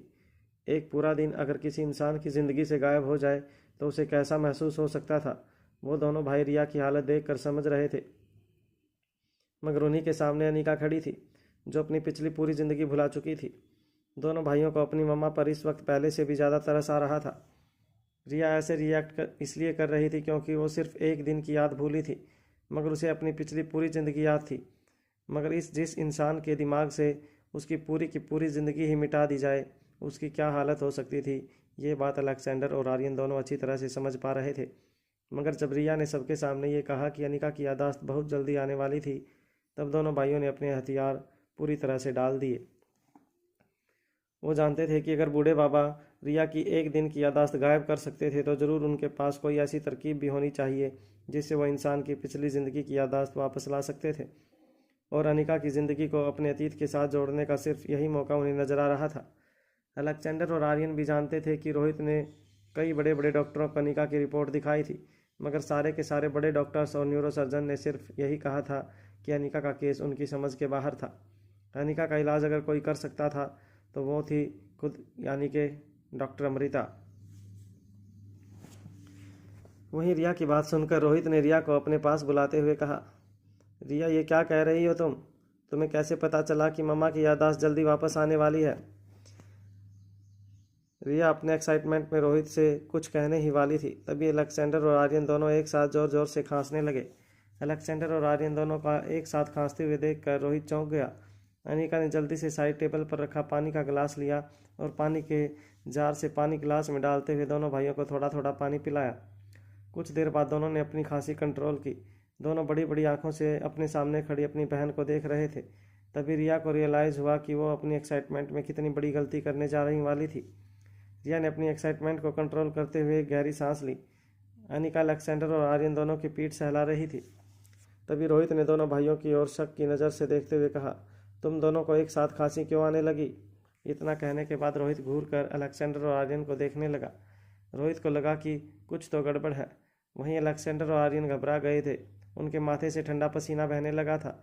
दोनों भाई एक दूसरे को देख रहे थे और इशारे से कह रहे थे कि वो अब क्या जवाब दें। दोनों भाइयों के पास इस बात का कोई जवाब नहीं था। अलेक्जेंडर और आर्यन बस एक दूसरे की ओर देखने लगे। तभी अलेक्जेंडर ने बात बनाते हुए कहा, वो एक्चुअली आज हुआ यूँ कि आज सुबह बड़ा कोइंसिडेंस हो गया। हम दोनों एक साथ उठे, हम एक साथ ब्रश किया और फिर नाश्ता भी एक साथ ही किया था। तो हो सकता है कि हमारी खांसी की टाइमिंग भी बिल्कुल एक साथ हो गई। अनिका को बच्चों की गोल गोल बातें समझ नहीं आ रही थी, मगर अनिका को बच्चों की बातों पर किसी तरह का कोई शक नहीं हो रहा था। वहीं रोहित अच्छी तरह से जानता था कि दोनों भाई मिलकर जरूर कोई खिचड़ी पका रहे थे, मगर इस वक्त अनिका के सामने वो दोनों ही बेखबर की तरह नाटक कर रहे थे। तभी रिया ने अपने पापा का हाथ पकड़ते हुए कहा, पापा मुझे लगता है इन दोनों को किसी चीज़ की एलर्जी है, जिसकी वजह से दोनों को एक साथ खांसी आ गई। रोहित ने बच्चों की बात को इग्नोर करते हुए रिया से पूछा, रिया तुम क्या कह रही थी मम्मा की याददाश्त के बारे में? जैसे ही रोहित ने रिया से ये सवाल पूछा, रिया बड़ी बड़ी आंखों से अपने भाई की ओर देखने लगी। रिया ने कुछ ही देर बाद अपनी बात पलटते हुए रोहित से कहा, नहीं डैड नहीं, मुझे यकीन है कि मम्मा की याददाश्त जल्द से जल्द वापस आ जाएगी। मेरे पास इसका एक तरीका भी है। रोहित और अनिका दोनों ही जानना चाहते थे आखिर रिया के पास ऐसा कौन सा तरीका था जिससे अनिका को अपने अतीत के साथ जोड़ा जा सकता था। रिया ने अपनी बात आगे बढ़ाते हुए कहा, देखिए हम सबको अच्छी तरह से पता है कि मम्मा कितनी जीनियस है। भले ही मम्मा की याददाश्त चली गई है, मगर मम्मा का दिमाग तो वही है। तो मैं सोच रही थी कि क्यों ना हम मम्मा को फिर से डॉक्टर की पढ़ाई करवाएं। मम्मा फिर से बहुत बड़ी सर्जन बन जाएंगी और उसके बाद मम्मा खुद ही खुद का इलाज कर पाएंगी। जैसे ही रोहित और अनिका ने रिया की ये बात सुनी, दोनों हैरानी से एक दूसरे को देखने लगे। वो जानते थे कि रिया जो कुछ भी कह रही थी वो करना बेहद मुश्किल था, मगर नामुमकिन नहीं था। रोहित भी अच्छी तरह से जानता था कि अनिका कुछ ही दिनों की पढ़ाई में दुनिया की सबसे बड़ी हैकर बन गई थी, मगर यहाँ सवाल डॉक्टर की पढ़ाई का था। रोहित और अनिका दोनों की समझ में नहीं आ रहा था कि रिया जो कुछ भी कह रही थी वो सचमुच पॉसिबल था भी या नहीं। जब रोहित ने देखा कि काफ़ी दिनों बाद रिया की हंसी की वजह से रोहित के परिवार में फिर से खुशियाँ लौटी थी, तो रोहित ने सभी की ओर देखते हुए कहा, मुझे लगता है कि हम मनाली में वैकेशन मनाने आए थे, मगर वैकेशन की जगह हम सब एक दूसरे का ज़्यादा वक्त नहीं दे पा रहे हैं। सनी चाचू के साथ जो कुछ भी हुआ उसके बाद मैं मेंटली काफ़ी डिस्टर्ब रहा। मुझे लगता है कि आज हम सबको एक साथ कहीं बाहर चलकर डिनर करना चाहिए। जैसे ही रिया ने रोहित की ये बात सुनी, रिया ने अपने हाथ हवा में लहराते हुए कहा, यस डैड, ये तो आपने मेरे मुंह की बात छीन ली। चलिए एक काम करते हैं, पुराने गुलेरिया हाउस में जाकर डिनर करते हैं। जैसे ही रिया ने यह बात कही, अलेक्जेंडर और आर्यन फिर से ज़ोर ज़ोर से खांसने लगे, मगर इस बार उनकी खांसी सचमुच निकल गई थी। तुरंत अपनी खांसी पर कंट्रोल करते हुए आर्यन ने रिया की ओर देखकर कहा, ये तुम क्या कह रही हो रिया? वो कोई होटल है जो हम वहाँ पर खाना खाने जाएंगे? रोहित को रिया का बर्ताव बहुत अजीब लग रहा था, मगर रोहित जानता था कि रिया काफ़ी शरारती थी और हो सकता है कि रिया इस वक्त भी जो कुछ भी कह रही थी वो सब उसकी किसी शरारत का ही हिस्सा था। रिया के गालों पर पड़े ही प्यार से चपत लगाते हुए रोहित ने कहा, मैं अपनी नन्ही सी गुड़िया को एक ऐसी जगह पर ले जाऊंगा जिसे देखकर रिया को और उसकी मम्मा को ऐसा लगने लगेगा कि आप इस धरती पर नहीं बल्कि आसमान में कहीं सैर कर रहे हो। रोहित की बात सुनकर तीनों बच्चे काफ़ी एक्साइट हो गए थे। रिया के साथ साथ आर्यन और अलेक्जेंडर भी अपनी मम्मा के साथ अच्छे से अच्छा क्वालिटी टाइम गुजारना चाहते थे। रोहित की बात सुनते ही तीनों बच्चे तैयार होने के लिए अपने बेडरूम में चले गए। बेडरूम का दरवाज़ा बंद करते ही आर्यन और अलेक्जेंडर दोनों ने ही अपने सर पर एक एक हाथ मारते हुए रिया से कहा, अरे रिया, तुम क्या कर रही थी वहाँ पर? अलेक्जेंडर ने भी अपनी आवाज़ ऊंची करते हुए रिया से कहा, तुमने तो लगभग सारा भांडा फोड़ दिया था। तुम्हें पता है अगर पापा को पता चल जाता बूढ़े बाबा के बारे में तो फिर बूढ़े बाबा कभी हमसे हमारी मम्मा की याददाश्त वापस लाने में मदद नहीं करते। हमारे पास एक उम्मीद है और वो ये कि बूढ़े बाबा के पास इस तरह की कोई टैबलेट हो सकती है जो इंसान की एक दिन की याददाश्त गायब कर सकती है। तो उनके पास ज़रूर इस तरह की टैबलेट भी हो सकती है जो मम्मा की याददाश्त वापस ला सकती है। रिया को ना तो बूढ़े बाबा की कोई बात याद थी और ना ही बूढ़े बाबा याद थे, मगर अपने दोनों भाइयों की बातों पर विश्वास करते हुए रिया ने अपने दोनों कान पकड़े और कहा, सॉरी, मैं बहुत ज़्यादा एक्साइटेड हो गई थी। मैं जानती हूँ कि मेरी छोटी सी गलती भी हमारी पूरी प्लानिंग पर पानी फेर सकती थी, मगर एक बात तो माननी पड़ेगी, तुम दोनों सचमुच मुझसे बहुत प्यार करते हो। मुझे तो यकीन नहीं हो रहा कि इतना खतरनाक मिशन जो मैंने प्लान किया, उस मिशन को पूरा करने में तुम दोनों ने मेरी मदद की। काफ़ी एक्साइटिंग रहा होगा ना हमारा मिशन। वाह, मुझे तो सोच सोच कर ही बड़ा मज़ा आ रहा है। हम यहाँ से निकले, ट्रेजर हंट का बहाना देकर, नीचे गए, होटल की फेंसिंग कूद कर, जंगल के रास्ते से मेन रोड पर गए और स्केटिंग करते हुए हम पहुँच गए गुलेरिया हाउस। और वहाँ पर भी हमारे साथ जो हुआ वो सारी बातें कितनी एडवेंचरस और एक्साइटिंग थी। रिया जो कुछ भी कह रही थी वो बात तो सच थी। अलेक्जेंडर और आर्यन ने भी कभी इस बात पर ध्यान नहीं दिया था, क्योंकि जब वो लोग अपने मिशन पर निकल पड़े थे तब हर पल उनके दिल की धड़कनें तेज थी। एक्साइटमेंट की जगह उनके दिल में डर और घबराहट भरी हुई थी। मगर अब जब सब कुछ पूरा हो चुका था तब रिया की बातें सुनकर उन्हें भी इस बात का एहसास हो रहा था कि सचमुच उनका पूरा का पूरा मिशन काफ़ी एडवेंचरस था। तभी रिया ने एक ऐसी बात कही जिससे दोनों भाइयों के हाथ पांव थर थर कांपने लगे। रिया ने अपने दोनों हाथ हवा में उछालते हुए कहा, मुझे लगता है हमें एक और बार मिशन पर जाना चाहिए। क्या मज़ा आएगा। और वैसे भी तुम लोगों ने कहा था कि हम डैड को बूढ़े बाबा के बारे में कुछ नहीं बताएंगे, तो बूढ़े बाबा मम्मा की याददाश्त वापस लाने में हमारी मदद करेंगे। मुझे लगता है हमें वापस वहाँ जाना चाहिए। वहाँ पर हम कैसे गए थे, वहाँ क्या क्या हुआ, मैं तो सब कुछ भूल चुकी हूँ, मगर मुझे ये एक्साइटमेंट महसूस करनी है। इस बार अलेक्जेंडर ने अपनी आवाज़ ऊंची करते हुए रिया से कहा, बिल्कुल नहीं रिया, अगले कुछ दिनों तक तुम ना तो उस पुरानी हवेली का नाम लोगी और ना ही बूढ़े बाबा का नाम तुम्हारी जुबान से निकलेगा। तुम ये समझ लेना कि हम दोनों ने तुम्हें कुछ बताया ही नहीं था, और वैसे भी तुम्हारे पास कोई प्रूफ नहीं है कि हमने तुमसे जो कुछ भी कहा है वो सच भी है। इसलिए सब कुछ भूल जाओ और वैकेशन एंजॉय करो और हमें भी करने दो। जब अलेक्जेंडर ने रिया से ये बात कही तब रिया भी काफ़ी कंफ्यूज हो गई। अलेक्जेंडर जो कुछ भी कह रहा था वो सच था। रिया सचमुच नहीं जानती थी कि आखिर उसके भाई उसे सच कह रहे थे या उनकी कोई मनगढ़ंत कहानी थी जो रिया का दिल बहलाने के लिए वो लोग रिया से कह रहे थे। मगर रिया अपने दोनों भाइयों को अच्छी तरह से जानती थी। दोनों भाई उसे कभी भी धोखा नहीं दे सकते थे। अगर अलेक्जेंडर और आर्यन ने कहा था कि बीती रात जो कुछ भी हुआ था वो सच था, इसका मतलब है कि वो सच ही होगा। रिया ने फिर से अपने दोनों कान पकड़ते हुए कहा, ठीक है, आज के बाद मैं ज़रा अपने आप पर कंट्रोल रखूंगी, मगर एक बात तो तय है, बहुत जल्द हम फिर से बूढ़े बाबा से मिलेंगे ताकि मम्मा की याददाश्त वापस आ सके। हम बूढ़े बाबा के पास जाएंगे और वो टैबलेट उनके पास से लेकर आएंगे। वहाँ पुलिस स्टेशन में इंस्पेक्टर गैरीवाल राम सिंह की अच्छी खासी खबर ले रहा था। राम सिंह की समझ में नहीं आ रहा था कि आते ही इंस्पेक्टर गैरीवाल राम सिंह पर इतना क्यों बरस पड़े थे। राम सिंह ने तो इंस्पेक्टर गैरीवाल की मदद ही की थी, पर इसके बाद भी इंस्पेक्टर राम सिंह की खबर लिए जा रहे थे। राम सिंह को लगा था कि आज थाने के अंदर आते ही इंस्पेक्टर गैरीवाल सबके सामने राम सिंह की तारीफ करेंगे, राम सिंह का शुक्रिया अदा करेंगे, पर राम सिंह के साथ कुछ अलग ही हो रहा था। पुलिस स्टेशन के पिछवाड़े में ले जाकर इंस्पेक्टर गैरीवाल ने राम सिंह का गला पकड़ते हुए कहा, अरे राम सिंह, मैं अच्छी तरह से जानता हूँ कि तुम मुझसे कितनी नफरत करते हो। मुझे बताओ कि मेरे साथ वहाँ क्या हुआ था। सच बताओ, तुम ही ने मुझ पर वार किया था ना, मुझे बेहोश करने के लिए। इतना कहने के बाद इंस्पेक्टर गैरीवाल राम सिंह को झकझोरने लगा। राम सिंह को इंस्पेक्टर गैरीवाल का हाथ काफ़ी भारी लग रहा था। इसलिए दर्द के मारे बिलखते हुए राम सिंह ने कहा, अरे साहब, ये तो नेकी के दरिया में हाथ डाल वाली बात हो गई। आपको आपकी मैडम ने फटकारा, इसलिए आप मुझे फटकारने आ गए। मैंने तो उस दिन आपकी मदद ही की थी। अरे सच कह रहा हूँ, मैं जब वहाँ आया तो मैंने देखा कि आप शराब के नशे में धुत पड़े हुए थे और कमरे में एक टीवी था जिस पर रंगीन प्रोग्राम चल रहा था। अब बताइए, क्या मैंने मैडम जी से रंगीन प्रोग्राम वाली बात की? अब शराब की आपके कपड़ों से बदबू ही इतनी आ रही थी कि मैडम को पता चल गया। मैं क्या करूं?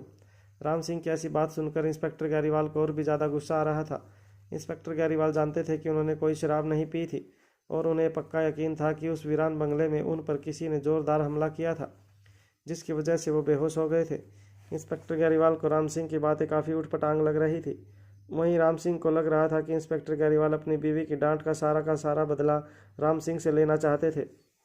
राम सिंह को उम्मीद नहीं थी कि इंस्पेक्टर गैरीवाल उसके साथ ऐसा कुछ करेंगे। राम सिंह को अंदर से डर भी लग रहा था, मगर वो अपनी बात इंस्पेक्टर गैरीवाल के सामने रखना भी चाहता था। इस कारण से वो थोड़ा बहुत हिम्मत करके बोल रहा था। राम सिंह वही बता रहा था जो कुछ भी उसने देखा था, पर इंस्पेक्टर गैरीवाल भी अपनी जगह सही थे। मगर उनको याद था कि पिछली रात जब वो कमरे के अंदर गए थे तब उन पर किसी ने हमला किया था, और अब इंस्पेक्टर गैरीवाल को यही लग रहा था कि ज़रूर वो हमला राम सिंह ने किया था। साहब, आप तो एकदम गजब करते हैं, बेवजह मेरे ऊपर झूठा इल्ज़ाम। राम सिंह आगे कह पाता, इतने में इंस्पेक्टर गैरीवाल ने जोर से राम सिंह का गला दबाया। अब राम सिंह का सांस लेना मुश्किल हो रहा था। बहुत देर तक बर्दाश्त करने के बाद जब राम सिंह से नहीं रहा गया, तब राम सिंह ने भी अपने पूरे शरीर की ताकत लगाकर इंस्पेक्टर गैरीवाल का हाथ झटकते हुए कहा, अरे साहब, अगर बीवी का अत्याचार सहन नहीं होता है तो फिर एक काम कीजिए, मैं आपको एक नुस्खा बताता हूँ। हमेशा हमेशा के लिए बीवी के जुल्म से आपको आज़ादी मिल जाएगी।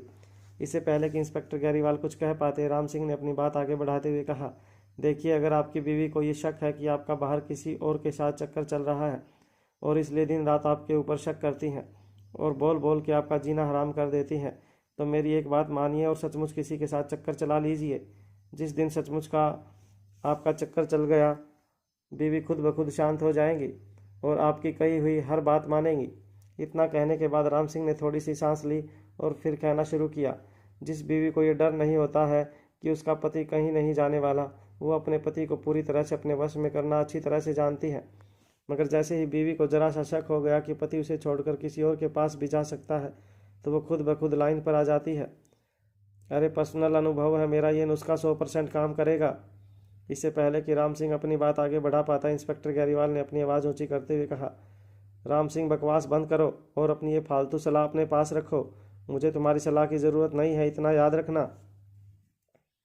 इंस्पेक्टर गैरीवाल के चिल्लाते ही राम सिंह चुप हो गया। इंस्पेक्टर गैरीवाल ने राम सिंह को पूछा था कि उनके साथ वहाँ वीरान बंगले में क्या हुआ था, मगर राम सिंह ने अब तक जो भी कहा था उससे इंस्पेक्टर गैरीवाल को ऐसा लग रहा था कि राम सिंह सच कह रहा था। मगर यहाँ इंस्पेक्टर गैरीवाल की समझ में नहीं आ रहा था कि अगर राम सिंह सच कह रहा था तो उन पर हमला किसने किया था। ये अब एक बहुत बड़ा राज बन चुका था, जिसका पर्दाफाश करना इंस्पेक्टर गैरीवाल के लिए ज़रूरी हो गया था। इंस्पेक्टर गैरीवाल भी जानते थे कि उन्होंने उस रात शराब नहीं पी थी। उन्हें एहसास हुआ था कि अंधेरे कमरे के अंदर ज़रूर कोई इंसान छिपा बैठा था, मगर कमरे के पास पहुंचने से पहले ही उनके सिर पर किसी ने वार किया और वो बेहोश हो गए थे। मगर राम सिंह के कहने के मुताबिक जब तक राम सिंह वहां पहुंचा, बंगले के अंदर कोई मौजूद नहीं था। इसका मतलब साफ था कि जो कोई भी उस बंगले में छिपा बैठा था, उसी ने इंस्पेक्टर गैरीवाल पर हमला किया था और उसके बाद इंस्पेक्टर गैरीवाल के बगल में शराब की बोतलें रखी थी। इतना सब करने के बाद वो शख्स शराब की कुछ बूंदें उनके शरीर पर गिराकर वहां से भाग गया, ताकि अगर इंस्पेक्टर गैरीवाल सुबह उठकर किसी को ये कहने की कोशिश भी करे कि उस बंगले में कोई रहता है, तो लोग उनकी बातों पर विश्वास नहीं करें। मगर इंस्पेक्टर की समझ में नहीं आ रहा था कि मनाली में ऐसा कौन आ गया था जिसे इंस्पेक्टर गैरीवाल का भी डर नहीं था। वो जो कोई भी था बेहद खतरनाक था और इंस्पेक्टर गैरीवाल ये जान चुके थे कि जरूर जो कोई भी इंसान उस बंगले के अंदर छिपा था, वो कानून से कुछ न कुछ छुपाने की कोशिश कर रहा था। गहरी सोच में डूबे हुए इंस्पेक्टर गैरीवाल अपना सिर खुजाते हुए पुलिस स्टेशन की सीढ़ियां चढ़ते हुए अपने चैम्बर की ओर जाने लगे। तभी इंस्पेक्टर गैरीवाल ने देखा कि अचानक उनके पुलिस स्टेशन के कैंपस में एक जीप आकर रुकी। उस जीप में एक अकेला आदमी बैठा था, जिसके मुंह पर एक बड़ा सा मस्सा नजर आ रहा था। उसने काले चश्मे पहन रखे थे और फ्रेंच बियर्ड में नजर आ रहा वो इंसान एक तरह का गवर्नमेंट एम्प्लॉय लग रहा था। जीप से उतरते हुए सूट बूट और टाई पहने हुए उस इंसान ने बड़े ही अदब से अपने जीप की बैक सीट से एक बड़ी सी फाइल निकाली और पुलिस स्टेशन की ओर आगे बढ़ने लगे। इंस्पेक्टर बड़े ही ध्यान से उस इंसान को देख रहे थे। इंस्पेक्टर गैरीवाल ने उस इंसान को पहले कभी मनाली में या मनाली पुलिस स्टेशन में आते हुए नहीं देखा था। जैसे ही वह इंसान पुलिस स्टेशन की सीढ़ियां चढ़कर अंदर जाने लगा, इंस्पेक्टर गैरीवाल ने उसे रोकते हुए पूछा, एक्सक्यूज मी, आपको क्या काम है? इंस्पेक्टर गैरीवाल उस आदमी को देखकर समझ गए थे कि वो कोई आम आदमी नहीं था जो पुलिस स्टेशन रिपोर्ट लिखवाने आया था, बल्कि शक्ल से, कपड़े के पहनावे से और उसके रुतबे से कोई गवर्नमेंट ऑफिसर लग रहा था। उस शख्स का एक अलग ही एटीट्यूड था। इंस्पेक्टर गैरीवाल को बहुत ज़्यादा हैरानी हो रही थी। उन्हें बार बार यही लग रहा था कि आखिर ये शख्स है कौन जो उनके सामने भी तनकर खड़ा है। इंस्पेक्टर गैरीवाल के सामने जो भी शख्स आता था वो अपना अंदाज भूलकर इंस्पेक्टर के सामने झुक जाता था ताकि इंस्पेक्टर गैरीवाल उसका काम कर दे, सिवाय रोहित मारवा के, क्योंकि रोहित मारवा की औकात इंस्पेक्टर गैरीवाल से बहुत ज़्यादा थी। पर इस वक्त जो शख्स इंस्पेक्टर गैरीवाल के सामने खड़ा था वो बड़े ही अलग अंदाज में खड़ा था। तभी इंस्पेक्टर गैरीवाल ने अपना सवाल दोहराते हुए पूछा, हाँ भाई, मैंने कुछ पूछा, कौन है आप? यहाँ किससे काम है? इंस्पेक्टर गैरीवाल का सवाल सुनकर उस इंसान ने अपने चश्मे उतारे और इंस्पेक्टर को घूर घूर कर देखने लगा। कुछ देर बाद उस इंसान ने आसमान की ओर देखकर अपने हाथों में पकड़ी हुई फाइल अपने माथे से लगाई और इंस्पेक्टर से कहने लगे, क्या आप ही हैं इस पुलिस स्टेशन के इंचार्ज इंस्पेक्टर? उस शख्स की बात सुनकर इंस्पेक्टर गैरीवाल एक पल के लिए खामोश हो गए। उस इंसान ने जिस रौब से ये सवाल पूछा था, इंस्पेक्टर गैरीवाल समझ गए थे कि जरूर वो किसी गवर्नमेंट की तरफ से ऑफिशियल ड्यूटी पर आए थे। ऐसे लोगों से बात करना इंस्पेक्टर गैरीवाल को बहुत अच्छे से आता था। इंस्पेक्टर गैरीवाल एक पल में अलर्ट होकर अटेंशन मोड में आ गए और सामने खड़े शख्स से सवाल पूछते हुए कहा, जी मैं ही यहाँ का इंचार्ज ऑफिसर हूँ, वैसे आपकी तारीफ। इंस्पेक्टर गैरीवाल समझ गए थे कि उनके सामने खड़ा लंबा चौड़ा इंसान कोई गवर्नमेंट का बड़ा ऑफिसर था, इसलिए इंस्पेक्टर ने अपना इंट्रोडक्शन देते हुए अपना हाथ आगे बढ़ाया और कहा, वैसे मैं इंस्पेक्टर गैरीवाल। जैसे ही इंस्पेक्टर गैरीवाल ने अपना हाथ उस आदमी के सामने बढ़ाया, उस आदमी ने इंस्पेक्टर गैरीवाल का हाथ जोर से पकड़ लिया और इंस्पेक्टर को अपनी ओर खींचते हुए कहा, आपसे मिलकर बहुत खुशी हुई, मेरा नाम है डिसूजा, फर्नांडिस डिसूजा। इंस्पेक्टर गैरीवाल उस ऑफिसर का नाम सुनते ही काफ़ी हैरान रह गए। उन्होंने इस तरह का नाम पहले कभी नहीं सुना था। इससे पहले कि इंस्पेक्टर गैरीवाल अपने सामने खड़े इंसान को कोई सवाल पूछ सके, उस इंसान ने इंस्पेक्टर गैरीवाल से कहा, मैं यहाँ पर काउंटिंग करने आया हूँ। मेरा मतलब है कि आपके पुलिस स्टेशन में कितने केस हुए, कितनी एफआईआर लिखी हैं, कितने साल हुए हैं और कितने केस की छानबीन अभी भी जारी है, मैं ये सब जानने आया हूँ। इंस्पेक्टर गैरीवाल अच्छी तरह से जानते थे कि हर कुछ महीने बाद इस तरह की काउंटिंग की जाती थी, मगर आज तक कोई ऑफिसर पर्सनली किसी पुलिस स्टेशन में आता हुआ नहीं दिखा था। इंस्पेक्टर गैरीवाल के चेहरे पर काफ़ी हैरानी देखते हुए उनके सामने खड़े उस आदमी ने कहा, हैरानी हो रही है ना कि मैं यहाँ पर्सनली क्यों काउंटिंग करने आया हूँ, क्योंकि लोग फ़ोन पर ही पूछ कर काम निपटा दिया करते हैं, मगर नहीं, मैं अपनी ड्यूटी का बहुत पक्का हूँ। मैं इस देश की जनता के टैक्स से जो पैसे लिए जाते हैं उसी से तनख्वाह लेता हूँ और मैं जनता के खर्च का पूरा हिसाब देना चाहता हूँ। काम सौंपा गया है गवर्नमेंट की तरफ से तो पूरा काम करूँगा। चलिए आइए मेरे साथ और मुझे बताइए कि आपके पुलिस स्टेशन का क्या हाल है। इससे पहले कि इंस्पेक्टर गैरीवाल अपने सामने खड़े इंसान से कोई आई कार्ड मांगते, वो लंबा चौड़ा इंसान अपने कदम आगे बढ़ाते हुए पुलिस स्टेशन के अंदर चला गया। उसका रौब और उसका रुतबा देखकर इंस्पेक्टर गैरीवाल ने भी आई कार्ड के बारे में पूछने का आइडिया ड्रॉप कर दिया। वो जानते थे कि उनके सामने जो ऑफिसर खड़ा था वो काफ़ी सख्त था और अगर इंस्पेक्टर ने उसे ज़रा भी ना खुश किया तो हो सकता था कि वे पुलिस स्टेशन में हुई छोटी मोटी गलतियों को बड़ा बनाकर ऊपरी ऑफिसरों को रिपोर्ट कर दें। इंस्पेक्टर गैरीवाल अपने हाथ झटकते हुए अपने कपड़े सीधे करके अंदर की तरफ तेज़ी से दौड़े। जब तक इंस्पेक्टर गैरीवाल अपने चैम्बर में पहुंचे, उन्होंने देखा कि वो लंबा चौड़ा सा ऑफिसर इंस्पेक्टर गैरीवाल की सीट के ठीक सामने वाली सीट पर बैठे अपने हाथों में पकड़ी एक बड़ी सी लाल फाइल खोलकर उसमें पेन से कुछ लिखने लगे। इंस्पेक्टर गैरीवाल उनके सामने खड़े होकर कहने लगे, सर आप चाय कॉफ़ी कुछ लेंगे? तभी उस ऑफिसर ने इंस्पेक्टर गैरीवाल के सामने देखकर कहा, चाय कॉफ़ी पीने का वक्त ये नहीं है, हर चीज़ का एक वक्त होना चाहिए, ये वक्त है काम करने का। चाय मैं पहले ही पीकर आया हूँ और अभी लंच होने का टाइम में 2 घंटे का वक्त बाकी है, तब तक कुछ काम कर लिया जाए। इंस्पेक्टर समझ गए थे कि उनके सामने बैठा ऑफिसर काफ़ी सख्त मिजाज का था और अपनी ड्यूटी और अपने काम के प्रति बहुत निष्ठावान था। इसलिए इंस्पेक्टर गैरीवाल अपनी जगह पर बैठे हुए अपने सामने बैठे ऑफिसर से कहने लगे, जी सर, बताइए मैं क्या सेवा कर सकता हूँ आपकी। उस ऑफिसर ने जवाब देते हुए कहा, सेवा तुम्हें मेरी नहीं बल्कि सेवा इस देश की जनता की करनी है जो तुम्हें तनख्वाह देती है। फिलहाल इतना बताओ कि तुम्हारे मनाली शहर में क्या चल रहा है। पिछले 6 महीनों में यहाँ पर कितनी FIR दर्ज हुई, कितने लिखे गए, कितने केस सॉल्व हुए और कितने अभी भी पेंडिंग है। ये सब कुछ बारी बारी से बताओ। मुझे हर केस की डिटेल्स चाहिए, नए पुराने हर केस की। इंस्पेक्टर केजरीवाल उस इंसान की ये बात सुनकर हैरान रह गए।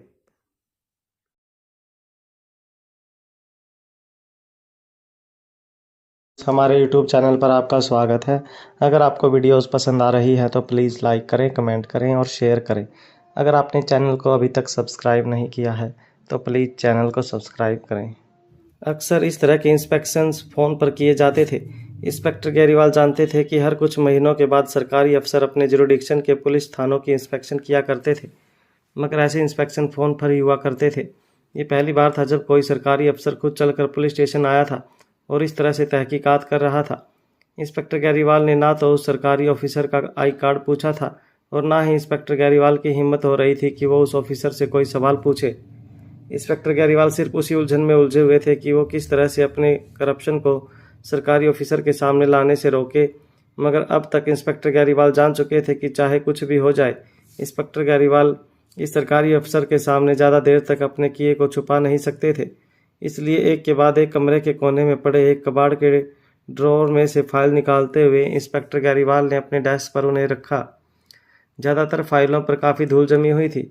हर फाइल रखते वक्त इंस्पेक्टर केजरीवाल के हाथ काँप रहे थे।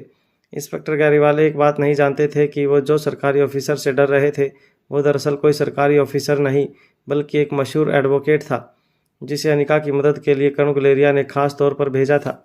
विकी ने जिस तरह से भेष बदला था, विकी के पहचानने वाले भी शायद इस वक्त विकी को इस भेष में देखें तो पहचान न पाएं। भेष बदलने में विकी काफ़ी मशहूर था।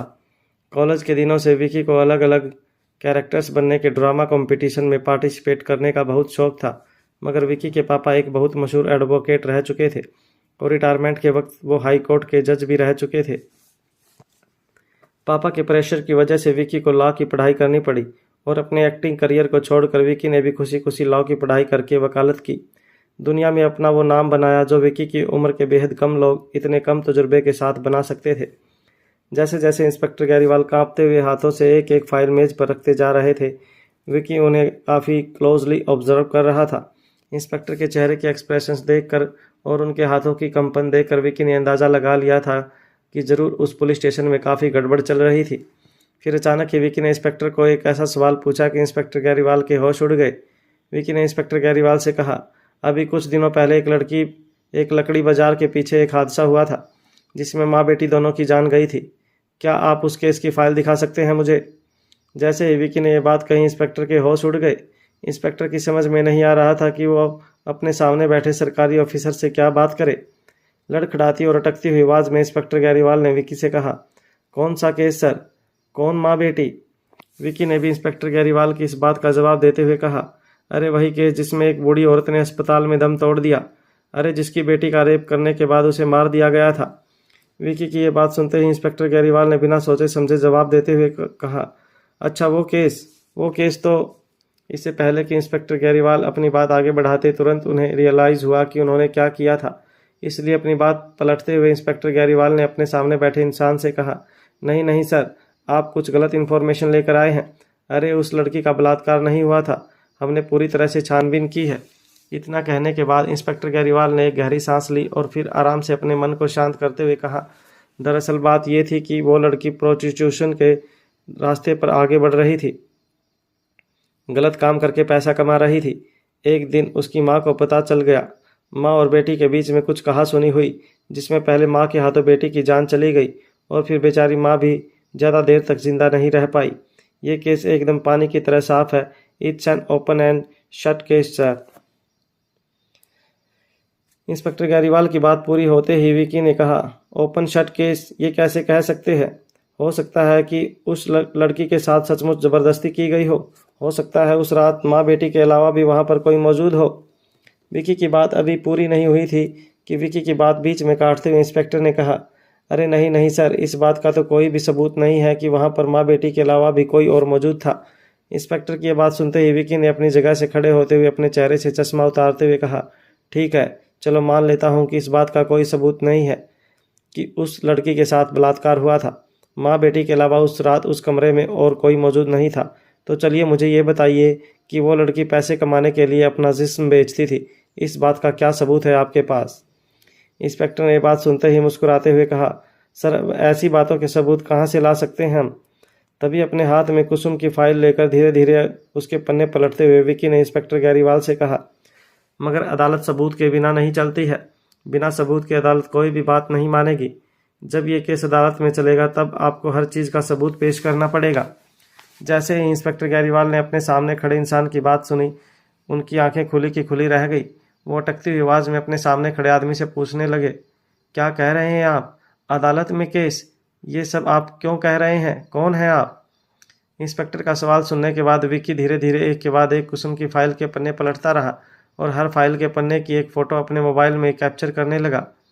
सारे फोटोग्राफ लेने के बाद फाइल धीरे से मेज पर रखते हुए विक्की ने अपने चेहरे से दाढ़ी उतारी और कहा, हेलो मिस्टर गैरीवाल, मैं एडवोकेट विकी राजपूत।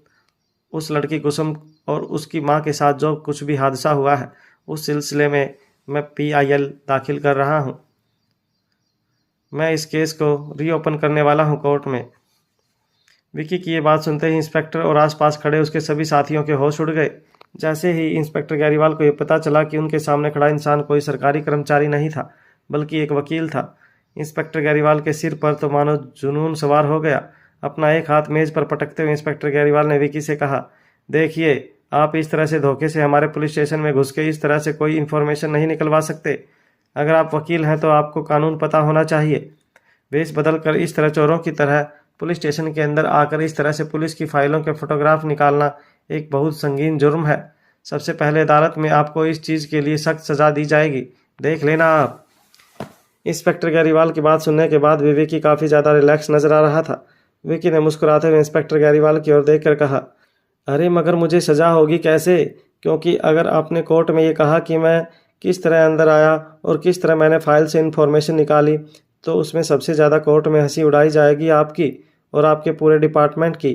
क्योंकि सबसे पहले तो जज आपको यही पूछेंगे कि अगर कोई आदमी अपने आप को सरकारी अधिकारी क्लेम करता है तो सबसे पहले आपको उसका ID पूछना होता है और उसकी अच्छी तरह से जांच पड़ताल करने के बाद ही आपको उसे पुलिस स्टेशन की छानबीन करने की इजाज़त देनी होती है। आपने प्रोटोकॉल फॉलो नहीं किया, जिसकी वजह से आपके साथ ये सब कुछ हुआ है।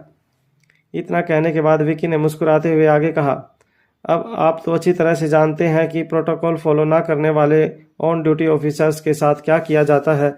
या तो उन्हें डिमोट कर दिया जाता है और या तो उनकी ट्रांसफ़र कर दी जाती है किसी ऐसी जगह पर जहां पहले उन्हें सख्त से सख्त तरह से कानून का पालन करना सिखाया जाए। इंस्पेक्टर गैरीवाल ने जैसे ही विकी की ये बात सुनी वो बिल्कुल खामोश हो गए। वो अच्छी तरह से जानते थे कि उन्होंने प्रोटोकॉल फॉलो नहीं किया था और पहले ही आने वाले गवर्नमेंट ऑफिसर से डर कर वो पूरी तरह सरेंडर हो गए थे। विकी ने फिर से अपनी बात आगे बढ़ाते हुए कहा, और सबसे बड़ी बात जो इस केस से जुड़ी है, मैं बड़ी ही आसानी से कोर्ट में ये प्रूव कर दूंगा कि जो इंस्पेक्टर ड्यूटी पर होने के बावजूद एक बेसिक प्रोटोकॉल फॉलो नहीं कर सकता, उस इंस्पेक्टर की छानबीन पर कैसे भरोसा किया जा सकता है। मेरा केस तो बड़ी ही आसानी से खुल जाएगा अगर आपने ये साबित कर दिया कि मैं इस तरह से इस पुलिस स्टेशन के अंदर घुस आया था। पुलिस की लापरवाही का इससे बड़ा सबूत कोर्ट के सामने मैं क्या पेश कर सकता हूँ। विकी की एक एक बात में दम था। विकी की बात सुनकर इंस्पेक्टर गैरीवाल और उसके आसपास खड़े उनके साथी अपना सिर झुकाकर खड़े रह गए। उन्हें पता था कि अगर कोर्ट में इस तरह की बातें जज साहब के सामने उछली तो पुलिस डिपार्टमेंट के आला अधिकारी उन्हें छोड़ेंगे नहीं, क्योंकि जज मनाली पुलिस को फटकार लगाएंगे और मनाली पुलिस के आला अधिकारी इंस्पेक्टर गैरीवाल के साथ साथ उस पुलिस स्टेशन में इंस्पेक्टर गैरीवाल की पूरी टीम को एक साथ ट्रांसफ़र कर देंगे। इंस्पेक्टर गैरीवाल और उनके साथी ये समझ चुके थे कि वो चाहकर भी विकी की बदमाशी के बारे में कोर्ट में रिपोर्ट नहीं कर सकते थे। जब विकी को यकीन हो गया कि इंस्पेक्टर गैरीवाल पूरी तरह से खामोश हो गए थे और मन ही मन अपनी हार मान चुके थे, तो विकी ने अपना मोबाइल फ़ोन अपनी जेब में रखते हुए कहा, चलिए मिस्टर गैरीवाल, बता दीजिए कि उस लड़की के साथ क्या हादसा हुआ था। विकी की बात सुनते ही इंस्पेक्टर गैरीवाल अपना सिर पकड़कर अपनी जगह पर बैठ गए और धीमी आवाज़ में विकी से कहा, देखिए मैंने रिपोर्ट में जो कुछ भी लिखा है उसी की मैंने छानबीन की है और वही सच है। आप कोर्ट में केस रीओपन करवाएंगे तब भी कुछ हासिल नहीं होगा। इंस्पेक्टर गैरीवाल की बात सुनने के बाद विकी ने एक लंबी सांस ली और कहा, हर चीज़ कुछ हासिल करने के लिए नहीं की जाती, कभी कभी कुछ चीज़ें मालूम करने के लिए भी की जाती हैं। वो कहते हैं ना, हम जस्ट फॉर इंफॉर्मेशन। इंस्पेक्टर गैरीवाल को ये कहने के बाद विक्की धीरे धीरे अपने कदम पीछे हटाते हुए पुलिस स्टेशन से बाहर जाने लगा। फिर अचानक ही पुलिस स्टेशन के दरवाजे पर पहुंचने पर विक्की ने अपने कदम रोके और पीछे मुड़कर इंस्पेक्टर गैरीवाल की ओर देखकर पूछा, वैसे इंस्पेक्टर साहब, यहाँ से वो पुराना लकड़ी बाजार कितना दूर है? विक्की की बात सुनकर इंस्पेक्टर गैरीवाल फिर से हैरान हो गए। अपनी जगह से खड़े होते हुए इंस्पेक्टर गैरीवाल ने विक्की से कहा, यहाँ से तकरीबन 20-25 मिनट की दूरी पर है, मगर आप वहाँ क्यों जाना चाहते हैं? इंस्पेक्टर गैरीवाल के चेहरे पर हैरानी देखते हुए विक्की के चेहरे पर मुस्कुराहट आ गई। विक्की ने बड़े स्टाइल से अपनी सनग्लासेस पहनते हुए कहा, मैंने कहा ना, कभी कभी कुछ चीज़ें सिर्फ मालूमात करने के लिए की जानी चाहिए, जस्ट फॉर इंफॉर्मेशन। ऐसा नहीं है कि मुझे आपकी तहकीकात पर भरोसा नहीं है।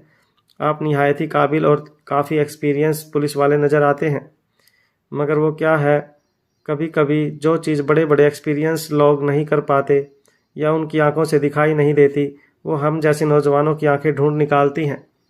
ये कहते हुए विक्की पुलिस स्टेशन से बाहर चला गया। विक्की के जाते ही इंस्पेक्टर गैरीवाल के चेहरे पर काफ़ी ज़्यादा घबराहट नजर आने लगी थी। इंस्पेक्टर गैरीवाल अपने साथियों से कुछ दूर खिड़की के पास जाकर अपना मोबाइल फ़ोन निकाल कर एक मैसेज टाइप करने लगे, जिसमें लिखा था, एक बहुत बड़ी मुसीबत में फंस गए हैं हम। पुलिस स्टेशन से बाहर निकलकर विक्की अपनी जीप में बैठकर काफ़ी स्पीड में पुलिस स्टेशन से दूर निकल गया। वहाँ इंस्पेक्टर गैरीवाल खिड़की से विक्की को जाता हुआ देख रहे थे। वो अच्छी तरह से जानते थे कि जो मुसीबत इस वक्त पुलिस स्टेशन से दूर जा रही थी, वही मुसीबत एक बहुत बड़ी मुसीबत बनकर वापस पुलिस स्टेशन में लौटने वाली थी। इंस्पेक्टर गैरीवाल ने अपने मोबाइल फ़ोन में जो मैसेज टाइप किया था, वो मैसेज सेंड करने के बाद इंस्पेक्टर गैरीवाल काफ़ी देर तक जीप से निकलते हुए धुएं को देखने लगे। इस वक्त उनके मन में बहुत कुछ चल रहा था।